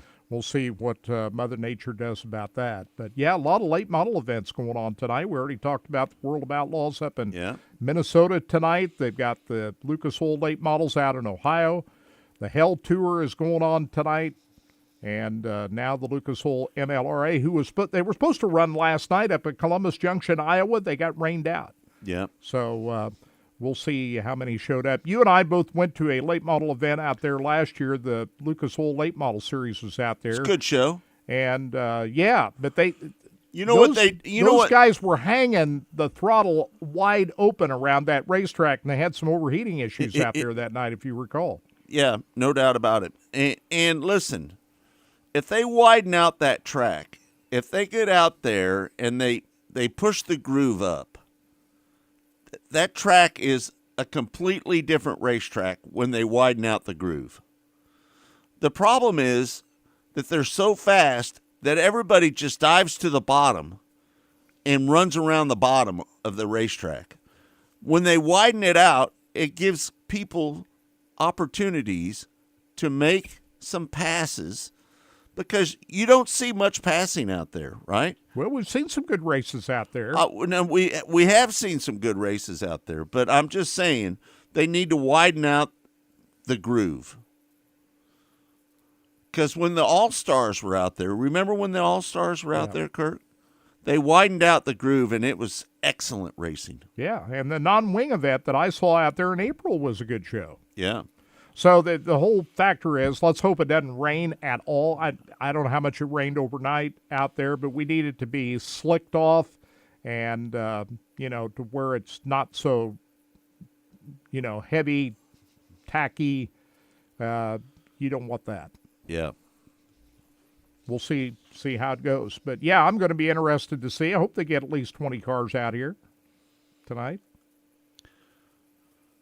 I think they'll get 20 out there. Don't you think? I hope so. Well, I think they will. But it'll be a good show. So looking forward to heading out here tonight, checking it out. You got a couple of other options, too, if you live in around the Kansas City area. Lake Ozark Speedway is hosting the POWRi War non-wing sprint cars, the POWRi National Midgets are down there tonight. They've got some other classes going on at Lake Ozark. Night 2 of the Tom Wilson Memorial at Central Missouri Speedway is going on tonight. And $3,000 on tap for the B-Mod feature winner tonight down at Central Missouri Speedway. So those are a couple of events. Lucas Oil Speedway will not be racing tonight. They already ran this weekend. They race on Thursday nights of 4th of July weekend. So they had their show on Thursday night. Yeah. But Chad you got Simpson. some options out there. Knoxville's still on as far as I know. I'm not sure if Knoxville's How about the called Simpson off. boys? They're first and second in the points. Yeah. Chad Simpson is leading the points. He drives the number 25 car, and his brother Chris Simpson, the 32S car, is running in second. He's 185 points out. Chad Simpson, he might just have this thing in the bag. What do you think? They could be, but Chris Simpson has been known to, win his share of races too out there. So there's still plenty of the season left to go yet. I'm not ready to declare anybody the champion quite yet, but Chad Simpson would have to be a favorite out there for sure. He's 185 points ahead. Yeah. That's a pretty good margin. Just so you know. That is. That's going to be hard to overcome that by anybody else. That is for sure. Yep, no doubt about it. I was checking to see if Knoxville is still going on. I know they had some rain up there in Iowa. And, I can't get the Twitter page rain, come to be honest with you, the rain is north of us, Kirk. Yeah. A little bit. And I wouldn't be surprised if Knoxville gets rained out tonight. Something went wrong with Twitter. Try reloading, it says. So I'm not getting anything on that. Let's try their Facebook page. We'll look that up, see if everything is still on at Knoxville. Or if you're listening to us right now, if you know more than we do. Yeah. We'll see if they're still on. They were dark last week. They didn't race in Knoxville last week because of the High Banks Nationals up at Houston Speedway, but supposed to be back in action tonight. So we'll see if they're able to get it in. Frog says, what about the dust at I-70? It was pretty bad at the sprint car show. Hope they have it figured out. Well, a lot of that has to do with that high north wind that was at I-70 that night. It was howling out of the north. You That need to wear created your some problems. sunglasses if you're going to go out there. Well, I don't think we're going to have the same kind of weather conditions as we had back in April out here. So I don't think we had that to worry about. But a lot of the problems that Frog was talking about was due to the wind picking up. Did you see where Shane Stewart's going to be driving the 71 car? I did see that. Bernie Stuchin's car. Yeah. Buddy Kofoid had been driving that Indy car Parts some car. Yeah. after he got let go by the Leighton Crouch team. And I heard Shane Stewart talking earlier in the year. He said, I'm not I don't think I'm going to be driving any more sprint car races. I got enough going on here at Ford City Raceway to keep me occupied. But how can you turn down racing for $1 million? Yeah. How can you turn that down? You can't. You can't turn that down. You and I are going to be out there to the Eldora Speedway here in a couple of weeks. Looking forward to that. Yeah. We'll be there to witness live and in person the $1 million to win sprint car race. And we've got an RV spot. Yes, sir. Can't wait for that. You going to ride out there with me in the truck? I'm thinking about, we got to figure out a way how you and I can do the Saturday morning show together out at Eldora Speedway. I got to figure that out. If we're not able to do that, I'll probably ride separately out there and come back early. I don't know. What do we you got to mean? make sure this thing gets on the air. Well, we can just shoulder up and just do it on the computer. Well, you got to make sure that you got good internet. If you and I are going to count on being on the air together and trying to do a show, we'll see if we can pull that off. But my plan is for both of us to be out there for both the $1 million and the Kings Royal races, and we can do the show together from Eldora Speedway. If we can pull that off, that's what we're going to do. So, what are you telling me that you're going to stay here in the studio and then drive out there? No, drive out there and then come back and be in the studio. Oh. At least be there for the $1 million race. I'm not missing that one. Right. But I'd like to try to be out there for both the Million and the Kings Royal. I've never been to a Kings Royal race before at Eldora. I've been to Eldora Speedway, but not to a Kings Royal. I want to be down there in Victory Lane to see what that looks like when they bring the throne out and the crown and do all that. Hey, we've got a Victory Lane banner, don't we? From the Kings Royal. From the Kings Royal. Yeah. Don't we? We got that up in the storage locker. We need to spread that out and open that up. I forgot what that looks like. I might put it on the ceiling of my garage in there. We bought that at the Jason Johnson auction. Benefit auction at Knoxville. I spent some money that day, didn't I? Yeah. But it was all for a good cause. And we bought a couple helmets, didn't we? It was all for a good cause. Yeah. Race day at Knoxville. Races are still on for tonight at the Knoxville Raceway. So there's another option. I might go to Knoxville. What do you think about that? We'll just have to look and see where the rain is. Whatever makes your boat float, Kurt. We'll just have to see where the rain lies. You say there's more of a chance north than I think there's more of a chance up north than there is down south. Well, we'll just monitor the situation this afternoon. Right now, as we sit, I don't know for sure where I'm going to be. I'm going to be at a racetrack somewhere. Yeah. I'm probably going to go to I-70. That's probably where I'll end up because that's the closest racetrack to my house and your house. And if you're dodging rain I'm clouds, about 45 minutes away. Right. And if you're dodging rain you're clouds, about 20 you don't minutes drive too away. far away. You're about 20 minutes away, right? 30 minutes. 30 minutes? All right, Kirk. I drove right by it last night, as a matter of fact, Scott. Yeah. Do we want to do Chase Rodman right now? Let's do it. Chase Rodman is the pit reporter for the World of Outlaws and saw him up at Houston Speedway last Saturday night. This weekend, he's at Cedar Lake Speedway in Wisconsin. Night one of two nights occurred last night with Brad Sweet the winner. Of course, everybody's still talking about what happened last week at Houston Speedway, where it looked like Buddy Kofoid in that Toyota-powered car for Roth Motorsports was on his way to victory until the engine exploded, fireball and all, and David Gravel took advantage of that. That had to be, with 10 laps to go, that had to be one of the most disappointing finishes in Buddy Kofoid's career. Wouldn't you believe? That big of a race, a record payout. Crazy. Buddy Kofoid at his age, trying to make a name for himself. He got let go by the Leighton Crouch team here a few weeks back, found his way into Bernie Stuchin's number 71 car for a while. Then did the 83 Junior car. Went to Houston Speedway in that 83 Junior car, and both Roth Motorsports cars looked well, but not only the 83 Junior car had a problem, but right after that, James McFadden got caught up in a wreck not by his making. On the knocked next them both caution. out, right in the span of about 10 minutes. Right. Tore both cars up. Yeah. Yeah. McFadden won the preliminary race on Thursday night. But let's hear from Chase Rodman from Mostly Motorsports here earlier this week, recapping the High Bank Nationals and what's going on with the World of Outlaws.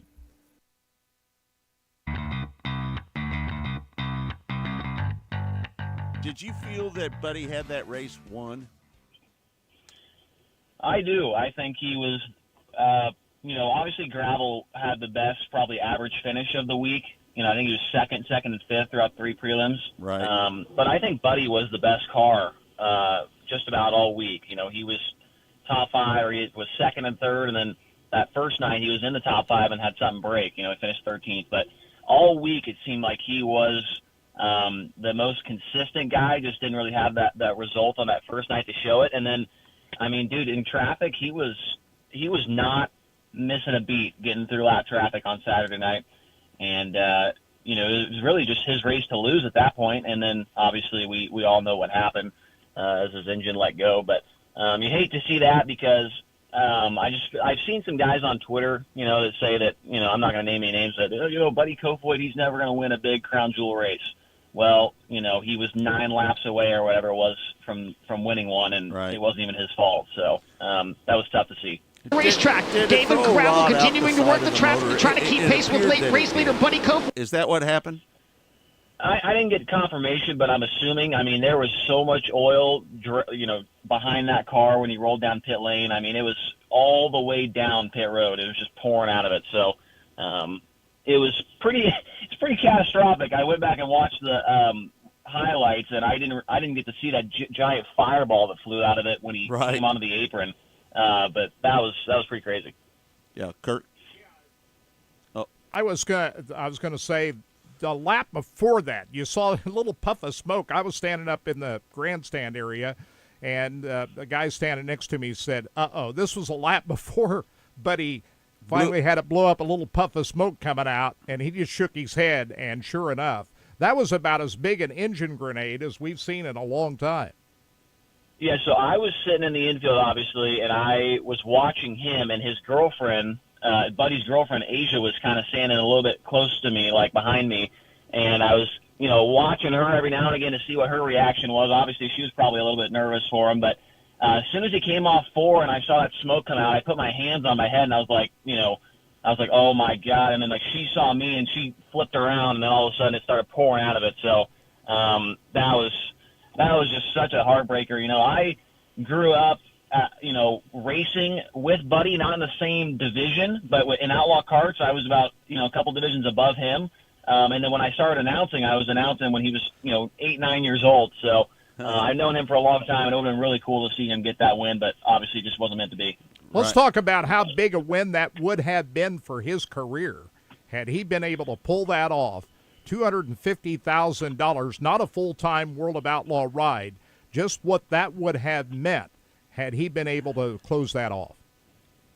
Yeah, I mean, it would have been easily the biggest thing that's ever happened in his life. He's won some pretty big races in California. He's obviously won a couple outlaw races at this point, but nothing of that caliber. The attention that he would have garnered from getting that win would have been astronomical. I mean, just for a non-outlaw guy to win that race would have been huge, besides like if Larson won or something. But I think, most people going into that weekend either thought an outlaw guy or Larson would get the win in the 250,000 race. And Buddy was right there to prove them all wrong. And, Gravel, he was obviously really good all week. I mean, 2 seconds and a fifth, that's pretty darn consistent, so.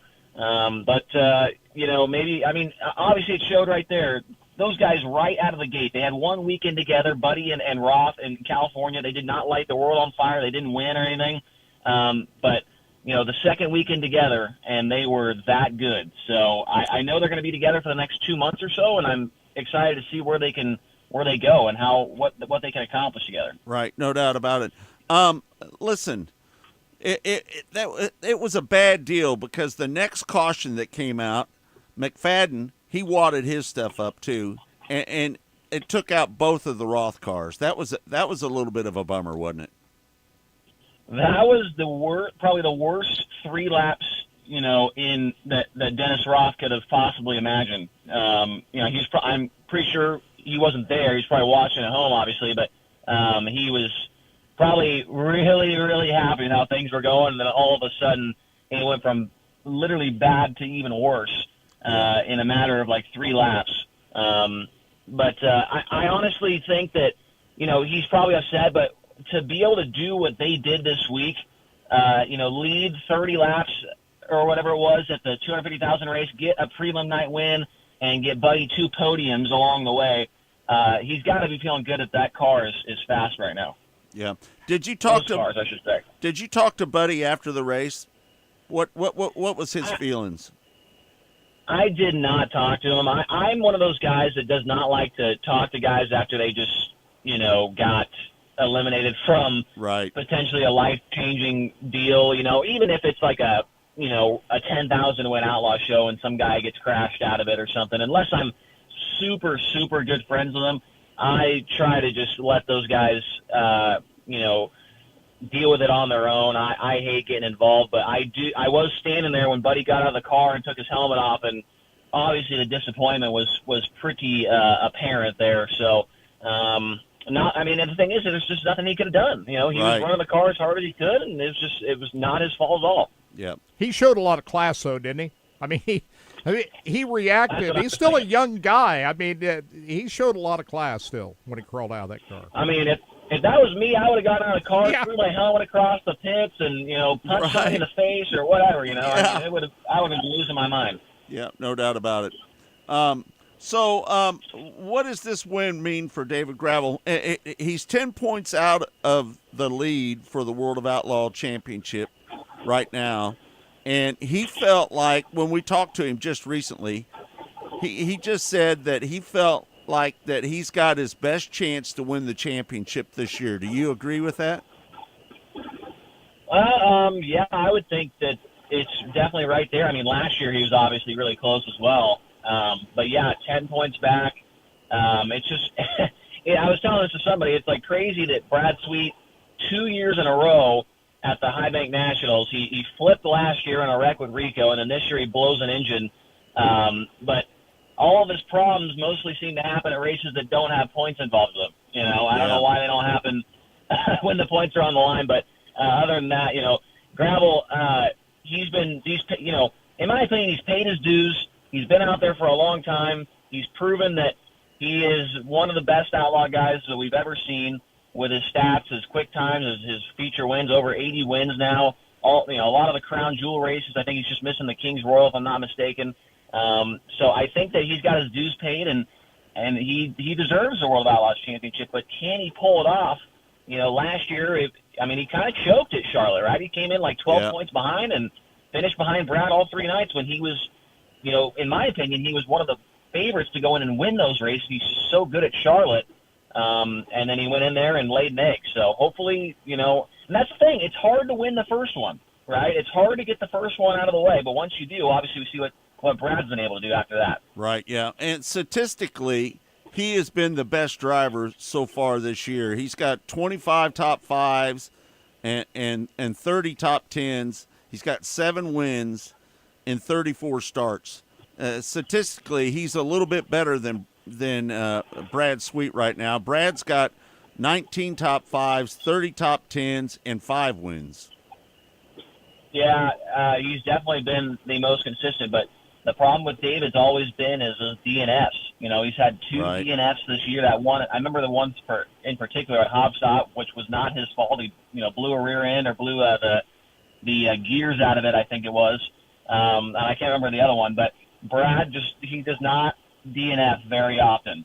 I think last year he had that one DNF at Williams Grove when his rear end broke in half or whatever, but it never really happens. They don't have many failures, and when they do, they seem to come at the right times, like I just mentioned. I mean, he blew an engine at the High Bank Nationals, which is a non-points race. So Gravel's got to clean up those DNFs, and he'll be right there. But I still don't think we can count Carson Macedo out. This week was probably the best thing for him to have a non-points week with his injury right now, so he can try and get back to full strength before we get back to points racing here next week at Cedar Lake. Yeah.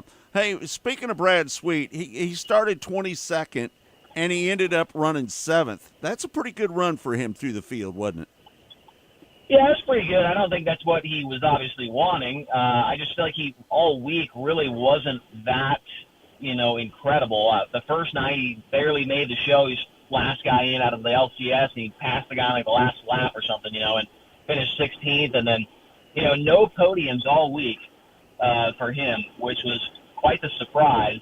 Because I thought I heard something on his podcast that he was talking about, we haven't been that good this week, but usually when the money's on the line, we'll be able to, we'll be all right. We've been trying some stuff here and there or whatever, but it didn't really seem like they had that raw speed that everybody was kind of expecting out of him, So, and then obviously had that engine failure and put him behind the 8 ball, which was kind of interesting because at the beginning of the day on Saturday, he was talking about, man, if I have, if you get a flat tire on the front row of one of these qualifiers, man, you're going to be in big trouble. You could go from either being in that fast dash or whatever, or the King of the Hill dash to, where he was at. Luckily, he was the high point guy, so we saw on the front row of the LCS. If he didn't have that, he would have probably not even made the show. All right, there you have it. Chase Rodman joining us weekly on Mostly Motorsports. Again, you can hear that on Monday at 12 noon Central Time. And We get a lot of good guests on that show, don't we, Kurt? Yeah, and we have Chase on every week because he does a great job of reporting what's going on with the World of Outlaws. Last night, we watched him in Victory Circle. He had a lot to report on last night, what happened up at Cedar Lake Speedway, and tonight they're right back there again for another show at Cedar Lake, so looking forward to watching it on Dirt Vision later on tonight. And we'll talk to Chase again on Monday about what happened. So, did you just say you're going to watch the race at Cedar Lake on TV tonight? Yeah, when I get back from the races, I will. Mm-hmm. I did that last night. I got back from Central Missouri Speedway and watched a bunch of races after I got home before I went to bed. Right. And it's always fun when you don't know the outcome of those races while you're watching them. So, right. And when I tuned in to the World of Outlaws last night, it was still going on at 11:30 last night. It was live. Most times the World of Outlaw races ends up earlier than that, but I saw the last 17 laps of last night's feature live, which a lot of these races I'm watching on a delayed basis. So, right. Brad Sweet picking up the win last night. Kirk is the kind of guy that just comes back in and watches the races after they're over. Well, I don't know the outcome of a lot of them when I do. Now, the one race that I did know the outcome before it happened, which now I hate it, was the Blake Hahn win last night up at Boone County. Yeah. I already knew the outcome of that before watching that, but it was still pretty thrilling to watch, even after we knew that Blake Hahn had already won. Right. So, anyway, that was the one exception last night, but most of the other races I saw last night. How did you know that he won? Well, I saw the press release. Saw the press release before I watched the race. Yeah. So that happens from time to time. So we'll see what happens tonight at Waikini Speedway is where they're going to be tonight for the ASCS National Tour. Yep. Freddie Raymer wins at Lincoln. Did you see that? That was on Thursday night. That race was supposed to have been on Monday night. Right. But it got rained out and pushed to the open date they saved for rainouts.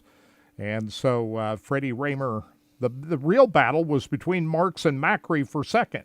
But they were too far back. Freddie Raymer started on the front row and took full advantage of that. He's won a lot of races at Lincoln Speedway. Freddie Raymer and Lincoln Speedway have been a pretty good combination over the last several years. He's won a lot of races there and picked off the big one on Thursday night. But he's been the only exception in Pennsylvania's Sprint Week to Brent Marks and Anthony Macri. Mm-hmm.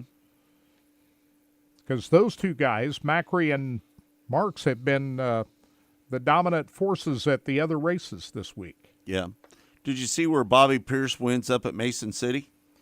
He did. That was earlier in the week too. So he was that was a World of Outlaw late model event. Yeah. And that's a good racetrack up there, Mason City. The little bit of trouble, took on a little bit of rubber during that race, so that's never good when that happens, but it's still a well-configured racetrack up at Mason City, and if it doesn't rubber down, it's really good. Deidre, are you ready? All right. We speak weekly with Trenton Berry from RacingDirt.com. They are the official provider of the ASCS National Tour, as well as USMTS, OCRS, United Rebel Sprint Car Series. So they picked up a lot of our stuff, didn't they, Kirk? They did. That's good. Yeah. They do a good job. They're doing a much better job than what we saw last year. You would agree with that? I would say that we did a much better job. Yeah.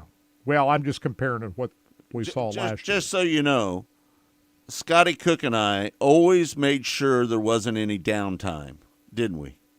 You did, but I didn't hear much downtime with what we saw during that feature event. It's just too Boone much dead air for me. Just so you know. Well, you're stuck on that, aren't you? I am.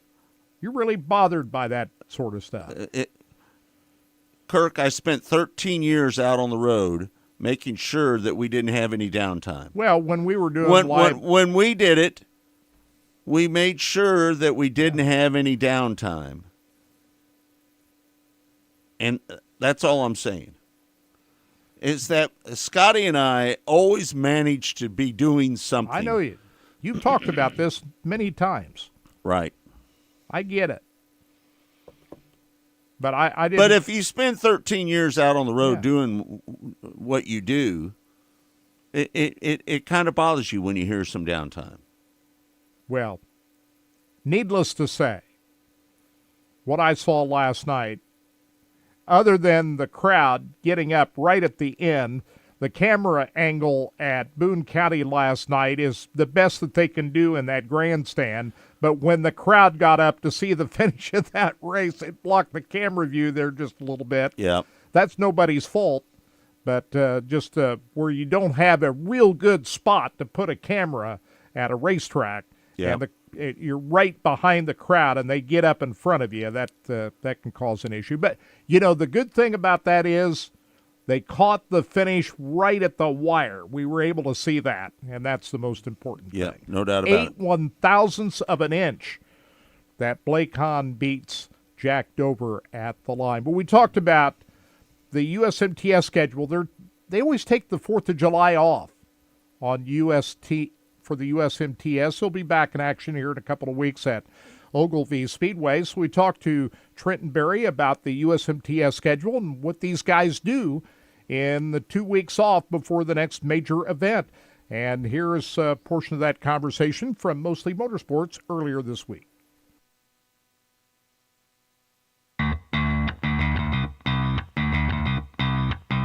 You got a couple of weekends ahead of the big event at Ogilvie coming up on July 13th through the 15th, Mason City after that. So where do these guys all run the next couple of weekends leading up to that Ogilvie event? Man, so here's what's weird about the USMTS. Todd's lovely wife, Janet Staley, doesn't put her foot down on much, but she says, Todd, we're not going to race on the 4th of July weekend. So therefore, short of the 1 year that he went to go run the Belleville 100, and he didn't sanction it, but he just went to go race direct it. They do not race on the 4th of July, and it's this way every year. This is a couple of weeks that they take for a vacation right in the middle of the summer, and I love that.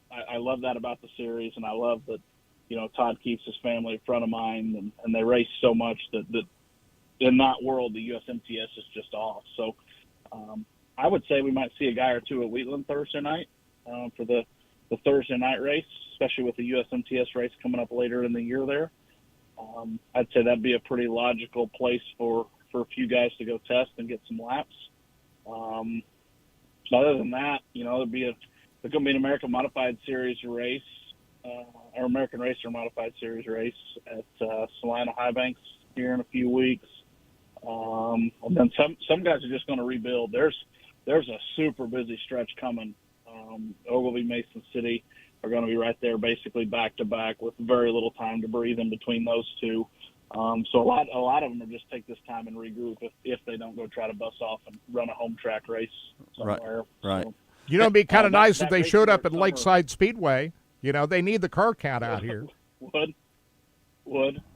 So this Race Under Summer Thunder Series between Fountain City and Deer Creek, that'll get a few of them as well here coming up next week. So that thing continues on, and those races are $2,000 to win. Plus, there's a point fund at the end of that. So I haven't heard when Deer Creek's going to reschedule theirs, or if they are, but that certainly will get some of the northern drivers' attention. Yeah, too. And I know this is a big race for you personally. It's the second annual USMTS Bushwhacker at I-70 Speedway. That's going to be that's a big one for you, right? Yeah, it is. I can tell you this. I'm not thrilled the All-Stars race got added on the schedule the Saturday before, because it's no secret. We took this one in the shorts last year, and we had a really good plan in place with the racetrack and with Todd and ourselves to try to figure out a way we could put a solid program out there together. And then all of a sudden, the City All-Stars got added the Saturday before our race on a Thursday. So that's going to be tough.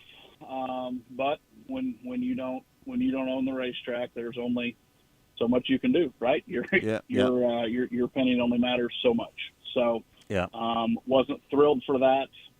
Need that race to to perform this year, to probably continue being able to at least consider having it on the schedule. So I'm hopeful that it does. And the group at I-70 was great to work with last year. And I also understand that they have an entire racing schedule they have to put out as well, and they're responsible for their best interest in the events that they can book. So I don't fault them there. I just the timing's not real great for us. Right. I'll say. That's Thursday, August 3rd, and then on Friday, August 4th, you got the 7th annual USMTS Grant Youngins Memorial presented by Quick Shop, and then you're going to run down at the 14th annual USMTS Show Me Shootout at Lucas Oil Speedway on Saturday. Yeah, and where this weekend's a little different is that's basically the only one where it's back to back, and it's different racetracks. You know, we've been going in setting up shop for 3 days at these places, and that's been very much enjoyable this year. I've very much enjoyed that. So this one's going to be a little bit different that weekend with these 3 one-day races. But great racetracks all the way around. Obviously, love being close to home. Super important that we can keep the series thriving right here in the middle part of the country. And obviously there's a lot of people that really enjoy the USMTS, and grateful for every one of them. If I remember, that race at I-70 last year was down to the wire finish, was it not? That was pretty good racing out there last year. Between Rodney Sanders and Lucas Schott, it was great. Probably the best. I mean, I don't know. I haven't watched every race at I-70. I've watched a lot of race highlights, but it gotta probably be the best finish they've had out there since they've. Oh, no question about it. Dirt. I mean, it was incredible, and the last handful of laps were really exciting. So that turn 4, they finally got the big thing at that race last year was turn 3 and 4. They about built a curb in the middle of turn 3 and 4, and they got out there on the racetrack just in time, knocked it back down and saved it, and it allowed that racetrack to go ahead and widen out when the feature came out, and was really the difference in making just another race or making one that people are going to remember and talk about was that extra little bit of work they did over there in turn 3 and more importantly turn 4. I think it started to build a wedge. I think the biggest thing that I-70 needs to do at their racetrack is get the corners widened out, because every time they do that, 100%, because it's so narrow. It's so narrow when they run just one car through the bottom down there in 3 and 4, but when they widen it out, it turns into great racing out there. It does, and you've got to, it's got to be a deal where, all right, we're going to pull these cars out for the heat. We're going to run 2 laps around the top. Everybody pack the top. Wheel tire tracks in the mud. Follow the guy in front of you. Something like that, and if they're not going to do that, and you get through, your first division of heat races, and you see they're not going to do it, it's going to be time to pull the equipment back out there on the track and get after it. So it seems to me, and I don't know, Scott, you're probably more qualified to speak on this, but it seems like it's so fast that if you allow them early, they will just burn in the fastest line, and nothing else really happens. Yeah, no doubt about it. And that's what you've got to avoid that if you want to put on a race. And I was fairly vocal during our race last year, like, hey, we need to be thinking about this. There's something we need to be looking at, down from the infield. Like I focused in on turn 4, and they stopped there at a break and went to work on it. And I'm telling you, was the difference in making the race or not. So. I really enjoy that place. I really want to see it succeed. That is not a place that needs to run every week, but it needs to probably run 6 to 12 times a year, somewhere in there, whatever works for them. And well, I think I'm going to can be a killer addition to racing. I'm going to disagree with you a little bit. I think if they were to weekly race out there, if they had a weekly show out there, that they would get more fans out there, because to be honest with you, it might. When I go out there, I never see more than 12 or 1,500 fans in the grandstands, and if they ran them weekly out there, I think that it would bring more identity to the racetrack, and more people would go to the races.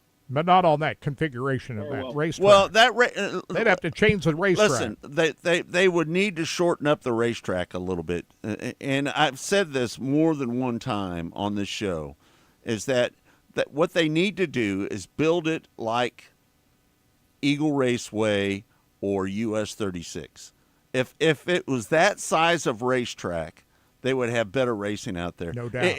The track is way too fast. And in fact, I've said this many times on this show. If they were going to make it really fast, they should have just saved a lot of money and just put dirt on the old racetrack.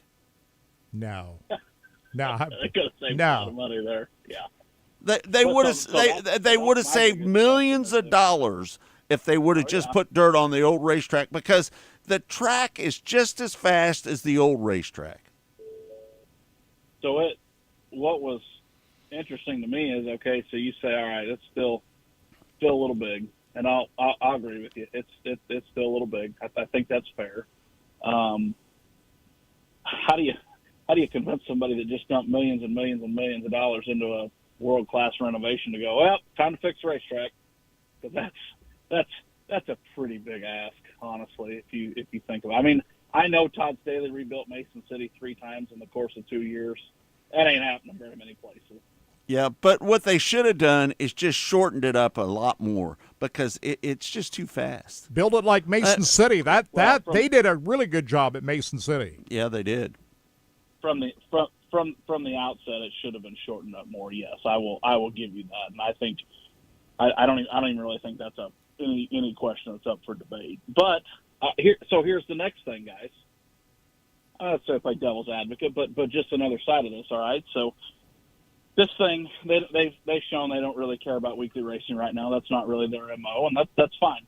So they're focused on bringing in tours, and I think if you are going to go run a tour for a championship, you have got to run on bull rings. You got to run on middle-sized racetracks, high bank tracks. Tracks that are shaped right, tracks that are shaped wrong, high banks, low banks, medium banks, big tracks, fast tracks, small tracks. And to me, those ones that go run at I-70, that crosses that big track off. And I'll tell you this, I'd much rather see somebody, and would much rather go watch a race at a place like I-70 than I would pick any half-mile fairground in America, you know, right. That they just go run the water truck around 4 or 5 times on, and you know, maybe it used to race horses back in the day. Like I'm pretty much over that. I don't really care for any of that. So I would take I-70 in a heartbeat over that. And the second part of that thing is, we hear about how aggressive and demanding it is. Okay. Yeah. So why in the world has Eldora figured out how to survive and thrive? Because I'm telling you, I've stood in the infield at Eldora. It's really, really demanding, and it's just held in the highest regard in the world. So that tells me that it's just marketing and longevity. And those are a couple of things that I-70 could get lined out, because people have accepted Eldora. They just know what it is. There's no reason that I-70 couldn't be accepted either. The reason Eldora it's because it's Eldora, to be honest with you. For sure. And it's got a lot racetrack at one point in time. It's got a lot more It's got a lot more banking in it. Yeah. Oh yeah. But it's big and fast and demand. They both are. That's what I'm telling you. Yeah. You know, Kirk and I are going out for the $1 million. Did you know that? Mhm. Yeah, you told me that. Yeah. And I love Eldora, and I'm going to tell you, I had a great time at the race at I-70 last year too. I very, very much enjoyed it, and had a great time there. So yeah. Well, I was out to succeed. They clearly care about what happened and getting that place going again, because that place was so easy to just Katie bar the door on, and the work that had to go in to get that thing back where you could just even roll people on the property was just almost insurmountable. And to see what they've done out there, it just take your breath away. Mm-hmm. Well, so if somebody's going to do that, then I'd like to figure out how to be a part of helping that succeed. That's something I'm all about. I will say this, Trenton. I was out there on April 29th for that open wheel show out there. They had the non-wing sprint cars and the 305s. I thought it was a great show. They had a good crowd. They had a couple thousand people there that night, which, it's well short of filling up. That place seats 8,000 people, but I really thought it was a very entertaining show that night. The track was good. There was good action that night that I was out there earlier this year. You think about it, that's probably, 2,000 people in for a dirt race. You're probably in the top 5% of events attended throughout the course of the year if you were to look at everything across the board. Yeah. That's a heck of a grandstand to get. Now we had a really good grandstand for our race last year. The reason our race didn't make it was we were too short on the pit, and we did not have enough B-Mod and stock car racers with us, and so maybe that's, hey, we do this again. If it doesn't improve, we're going to have to look at bringing another class in there to try to figure that problem out. But that was where we were short. We had a good grandstand at ours. People care about it. That's to me what's really pretty telling about the place is people care about it, and they show you they care about it by their attendance.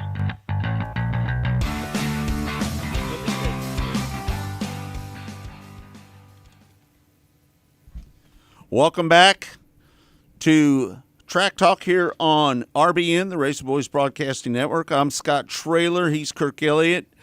Deidre Ingram helping out today, filling in for Todd Surprise. Doing a great job as usual.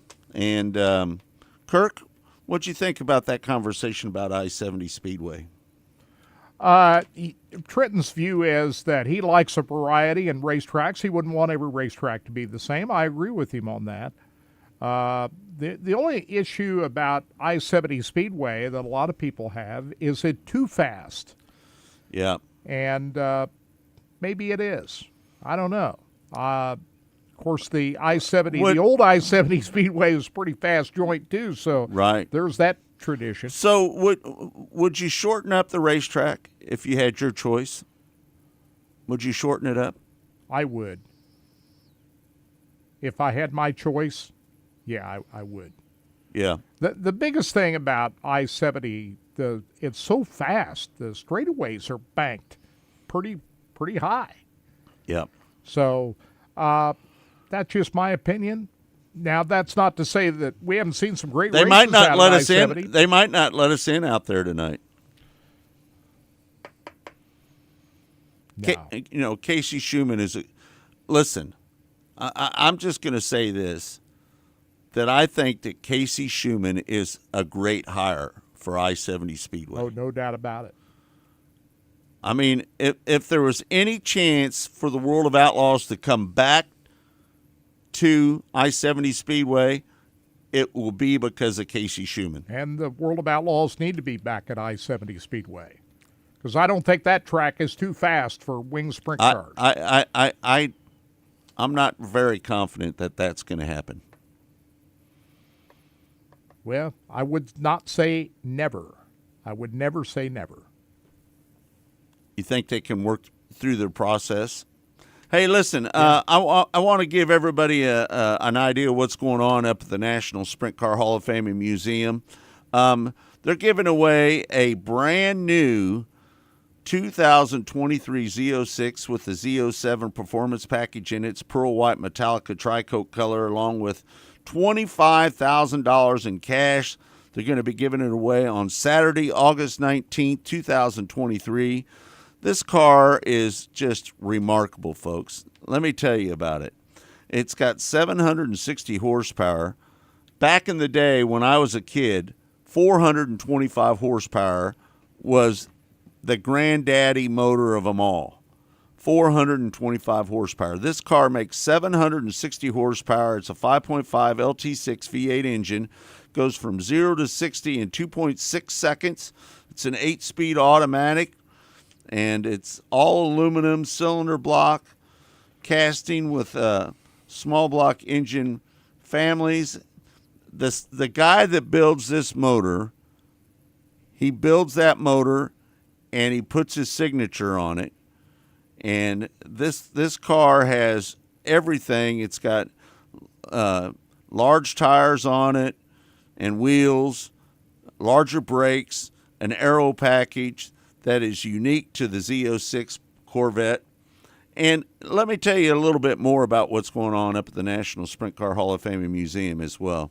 They've got the Williams Grove track display going on up there right now. And if you want to get up there and check it out, you can get up there and check it out. And let me tell you something. There's nothing better than going through the National Sprint Car Hall of Fame and Museum. If you're a racing historian, it is the place to go. They're open 7 days a week. You can go into the thrift store, the store out in front, buy you some shirts, buy you some die cast, whatever you want to do. You can always buy online at sprintcarstuff.com, sprintcarstuff.com, or if you want to register for the Corvette, you can do that at winniezo6corvette.com. Kirk? And they're drawing for that the week after the Knoxville Nationals, right? August 19th. So that's weird, isn't it? It's coming. I can't wait to see this thing. Bob said he was going to let us know when this car arrived.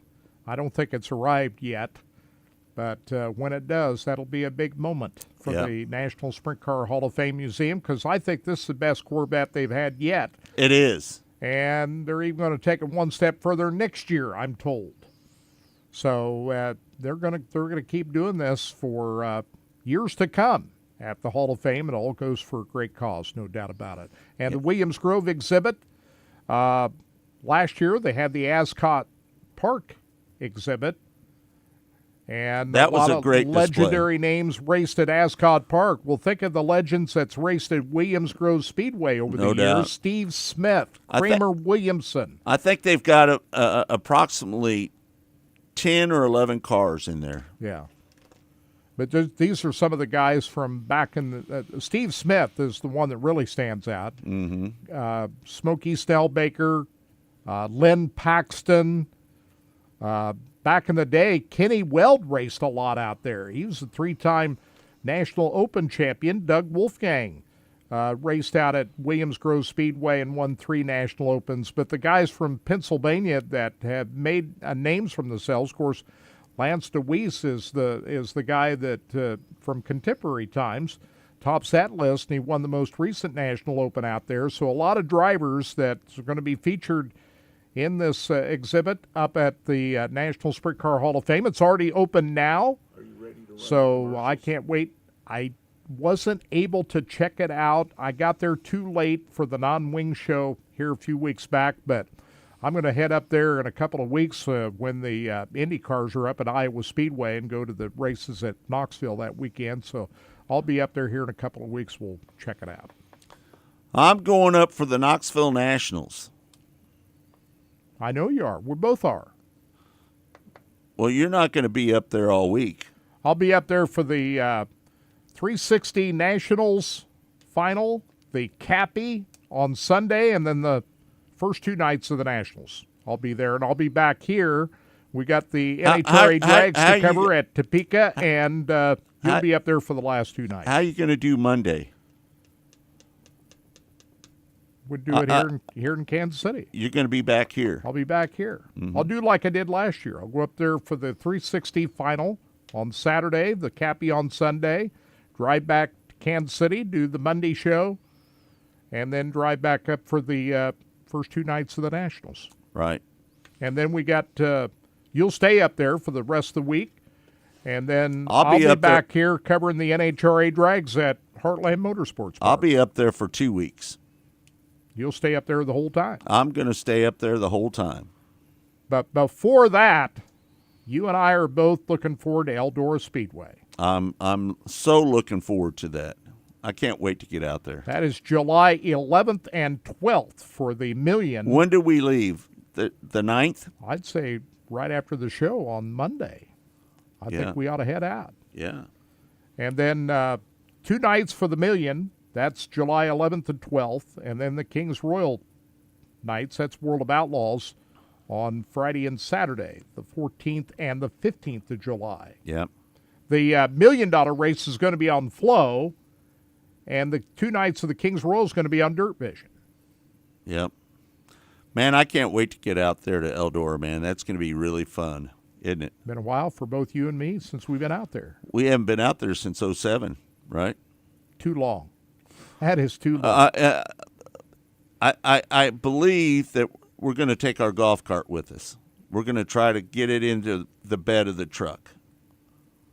Then make sure you got all the proper permits and everything for it, too. We need to check all that. Well, we can buy the permits. That's Yeah. not a big deal out there. Yeah.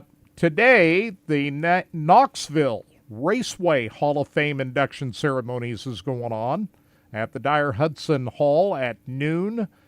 And going in are Travis Cram, Glenn Freeland, Don Long, Bronson Mason, Randy Howley, and Chris Walraven. So congratulations to those guys going into the Knoxville Raceway Hall of Fame coming up about noon today. All right. That's pretty big. All right. Well, we want to thank everybody for tuning in to I should say Track Talk here on RBN, the Racing Boys Broadcasting Network. We can't thank Rod End Supply enough for being a proud sponsor of this radio show. And again, it's featuring the POWRi Midwest Lightning Sprints. They're going to be racing up at I-35 Speedway on July 8th. Isn't that right, Kurt? That's it. Two Saturdays in a row, as a matter of fact. July 8th and the 15th up there. And the 15th. I need to write that down in my notes. So that's next up. Enjoyed watching the POWRi Midwest Lightning Sprints last night. Congratulations to Stanley Kreisel for picking up the win last night. Family affair last night. Yeah. I thought maybe Trice Roden would be the man to beat up there last night, but even though he got up to second place, Stanley Kreisel was the man last night. Right. Well, thanks again, everybody, for tuning in to Track Talk here on RBN and Sports Radio 810 WHB. It's all brought to you by Rod End Supply, and again, featuring the POWRi Midwest Lightning Sprints, which they'll be racing up at I-35 Speedway on the 8th and the 15th. Deidre, thanks for helping us out this morning. We really appreciate it. Great job. Glad I didn't mess anything up too bad today. Now you, right? You know, I will have to say, you're not quite as efficient as Todd Surprise. I'm just being honest now, but hey, I did know. a great job. Thank you, I appreciate it. That was kind of like a slap upside the head, wasn't it, Deidre? Huh? It's okay. Todd is very efficient at this, but he's done it way longer than I have. He's been doing it for 11 years. But I will say this: out on the racing tour, which is a lot more complicated than what we got going on here, you really had it going on with the graphics and all of that stuff. She did a good job out there on the road. It's a lot more complicated than what you're doing here this morning. Yeah. But you did that for a lot of years for us. We really appreciate that. She was good on the 3-play machine. And the 3-play machine. You did really well on that. That was fun. Yeah. Yeah. So, you guys go to a concert last night? How was the concert last night? It was really good. I want to know that. It was really good. It was outside. Except for when I got home. Yeah, and it was outside and it was super hot. I got sick when I got home, Kurt. Why do you always get sick when you go to these concerts? Because my body doesn't like alcohol anymore. Why don't anymore. you quit going to concerts and go to more races? I'm going to start drinking water at concerts now. That's like the second time in a month you've gotten sick at a concert. Let me just say that liquor and me don't get along anymore. Isn't that right, Dee? Something, yeah. Stay away from it. Maybe. So the trains come by while the performance was going on and blow the whistle? Oh, yeah, no doubt. Yeah. Did they come by that night you were down there at I was Pam down there to Tillis? see Pam Tillis, and they came through there a couple times. Yeah. But, it wasn't, they worked around it. It was all good. That train track is no more than 20 feet from that building. Yeah. But it rain on you down there last night? It did rain for a little bit, didn't it, Deidre? But we were undercover. Yeah. We've got some amazing friends that get really good seats. We've got some good friends, Sherry and Joe, that they get really good seats, and they get a reservation for an area under the roof. I noticed a lot of seats down there had plaques with their names on them. Oh, yeah. Like you could go in and your seat's already reserved there. Yeah, no doubt. But you don't have that kind of status down there. I don't have that status down there yet. You got to pay a lot of money for that. I'm trying to get it. So that's a cool place. Knuckleheads, if you haven't been down there before, check it out. yeah, it's a great place. All right, thanks everybody for tuning in to Track Talk here on Sports Radio 810 and RBN, the Racing Boys Broadcasting Network. It's all been brought to you by Rod End Supply, featuring the POWRi Midwest Lightning Sprints. Again, they'll be racing up at I-35 Speedway on the 8th and the 15th. We'll talk to you next week right here on Track Talk. Mike's off.